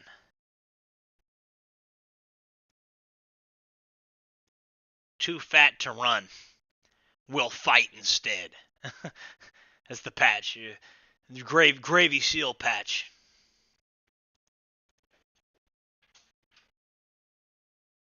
Yeah. Apparently, everyone within the group is too stupid to field strip and clean and maintain an AR-15. Guys, I'm fucking tired. I don't even feel like watching this dude's video. A local news... Bro, this guy... You know, and apparently I'm going to have a dialogue with... Because Focus Trip is going to have me on his stream. And apparently they're going to bring Glow So Bright on the stream too. So there's going to be like an interaction between me and Glow So Bright. And we're going to get to the bottom of this. Because there's some things Glow So Bright said about me that are just like incoherent. And I'm not even mad about the shit. Not really. Because like I don't really give a fuck, you know. But like there's some things Glow So Bright said about me that I just don't get mad about the shit. There's just shit that people do that makes normal people mad that just doesn't make me mad because it's just like sometimes people just leave me shrugging my shoulders like, okay. I took a shit next to your mailbox. It's technically on your property. I took a shit on your property, Jereb. And it's like, okay, so it's next to the road? Yeah, I squatted down and I took a shit on your property, motherfucker. And it's like, okay. So, I mean, the sun is going to bake it and it's going to like, all the bacteria and animals probably going to come by and eat it first. And then the little bits of shit that are left are probably going to be like broken down by the sun. The sun's going to kill all the bacteria. It's not even going to smell. It's on the very edge of my property. A car is probably going to like run it over or something. Like, shit doesn't even matter. Like, you took a shit. You literally risk an indecent exposure charge. And I'm not saying somebody literally did this, because nobody has done it. At least not that I know of. But that's the equivalent of some of the shit these people do to me. Like, people take a shit on the edge of my property. I took a shit on your property, motherfucker. I took a shit on your property. That's what people do, right? And like, I feel like that's what Glow So Bright has kind of done. It's like, you basically, I mean, like, and the arguments he's making are just kind of incoherent. Like, the dude's saying, oh, he's the Chris Chan of, if Chris Chan was a militia leader, this is what it would look like. How do you quantify that? You know? I mean, how do you really quantify that anyway? I mean, okay. I mean, but I'm not Chris Chan. I'm not gay. Like, Chris Chan's gay. Or at least he's a cross-dressing kind of You know, and he thinks that he's talking to people from other dimensions, and he's married to his fictional character Sonichu, and like Chris Chan is like a loopy, cuckoo, cuckoo. He's created a fictional character in his head that he's married to, and he told the cops this in the back of the cop car. Cuckoo, cuckoo, cuckoo. You know, I mean, he's cuckoo for Cocoa Puffs, guys. And so, like, I don't know how Chris Chan has anything to do with me. I mean, I might be cuckoo for Cocoa Puffs too, but there's definitely more self-awareness there than like what Chris Chan has, you know. Or maybe Chris Chan is self-aware. Maybe Chris Chan is just a marketing genius and he's making shit tons of money. Maybe he knows everything he does is ridiculous. That seems like a distinct possibility. But I don't know, bro. Glow So Bright is. I'm glad you guys brought that up. We're gonna see where that, you know, what happens with that. But I took the high road. You know, I told everybody, fuck it, subscribe to Glow So Bright. I don't care. You know, especially because he's gonna keep making videos about me. So, you know, he might blow up and get bigger than me, and then people, you know, what if he blows up making videos about me? So from a marketing perspective, I love what Glow So Bright's doing. He's getting people talking about me again, which is great. People have been trying to find the next Chris Chan for years. I could be it. I mean, I'm not going to do weirdo shit, but I mean, listen, bro, it wouldn't be that hard to find another Chris Chan, another weirdo being a weirdo. I mean, they're a dime a dozen, so we don't literally need another Chris Chan. We just need somebody that's a lolcow, and I'm willing to be a lolcow. I'm okay with it. You know, as long as I'm like the badass, awesome. I'm a lol bull. I'm not a lol cow. I'm a lol bull, right? Like I'm a LOL bull. I want you guys to go to Kiwi Farms and you tell them I'm not a lol cow. I'm a lol bull. You know what I mean? It's different. You can't get milk from a bull. Ain't no milk coming out of these man titties here. Okay? Fucking damn straight. We're gonna go to Kiwi Farms. Oh, no. Kiwi Farms. We're going to go there right now. Check this out, guys. I'm going to find the post about me. Check it out. I'm going to say Jordan Jareb. I'm not going to log in because I don't have an account on this stupid site. Well, I mean, actually, I have before. I made an account on here just to troll them one time. Okay, check it out, right? So we have this shit. It says lolcow, right? Right? I'm going to inspect element. Boom. Check it out, guys. You see that? See what that says now? I changed it. I'm not a lol cow. I'm a lol bull. You see how I changed it? Show that to Kiwi Farms. Take a screenshot, guys. I need you guys to screenshot this. Hold on. I'm a lol bull. I'm not a lol cow. You know? Yeah. So Kiwi Farms they're gonna come up with a new designation. It's called a lol bull. A lol bull is like a lol cow, only much more like cool. You know? So you're gonna get to see me do shit that's kind of off the wall, but it's gonna be cool. It's gonna be cool. It's gonna fluctuate between being badass and super cringe. Just when you're comfortable thinking it's badass, it's gonna get super cringe. And just when you think you're here for cringe content, it's going to get super badass. It's going to fluctuate back and forth. There's going to be no comfort zone. If you're here for cringe content, thinking Jordan Jareb's going to be cringe, you're going to be disappointed because it's going to get badass. And if you're here for badass content, thinking it's going to stay badass, it's going to get super cringe. You're always going to be off guard with Jordan Jareb. Boom, boom, boom, boom. Is Jordan Jareb a comedian? Is he a funny guy doing cringe shit? Or is he a badass? Like, there's going to be like a fluctuation both ways. It's never going to be. The audience is always going to be kept on their toes. Always. That's what you get. That's the Jordan Jareb experience. And with that, I am probably going to end the stream soon, because I know Nicole is she's probably tired, and I get pretty loud when I do these streams, and it's getting kind of late, guys. It's 10:41 p.m. here. She's been under a lot of stress. She's got her newfound freedom.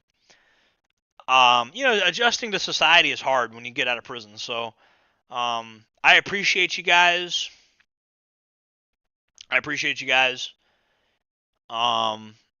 Thank you guys for watching. Yeah. Hello, this is a prepaid call from All right, guys. I'm going to end the stream. I'm going to see if I get this call to work, but I'm going to end the stream. I'll see you guys later, okay? To accept this call, press Jordan Jarrett. 0.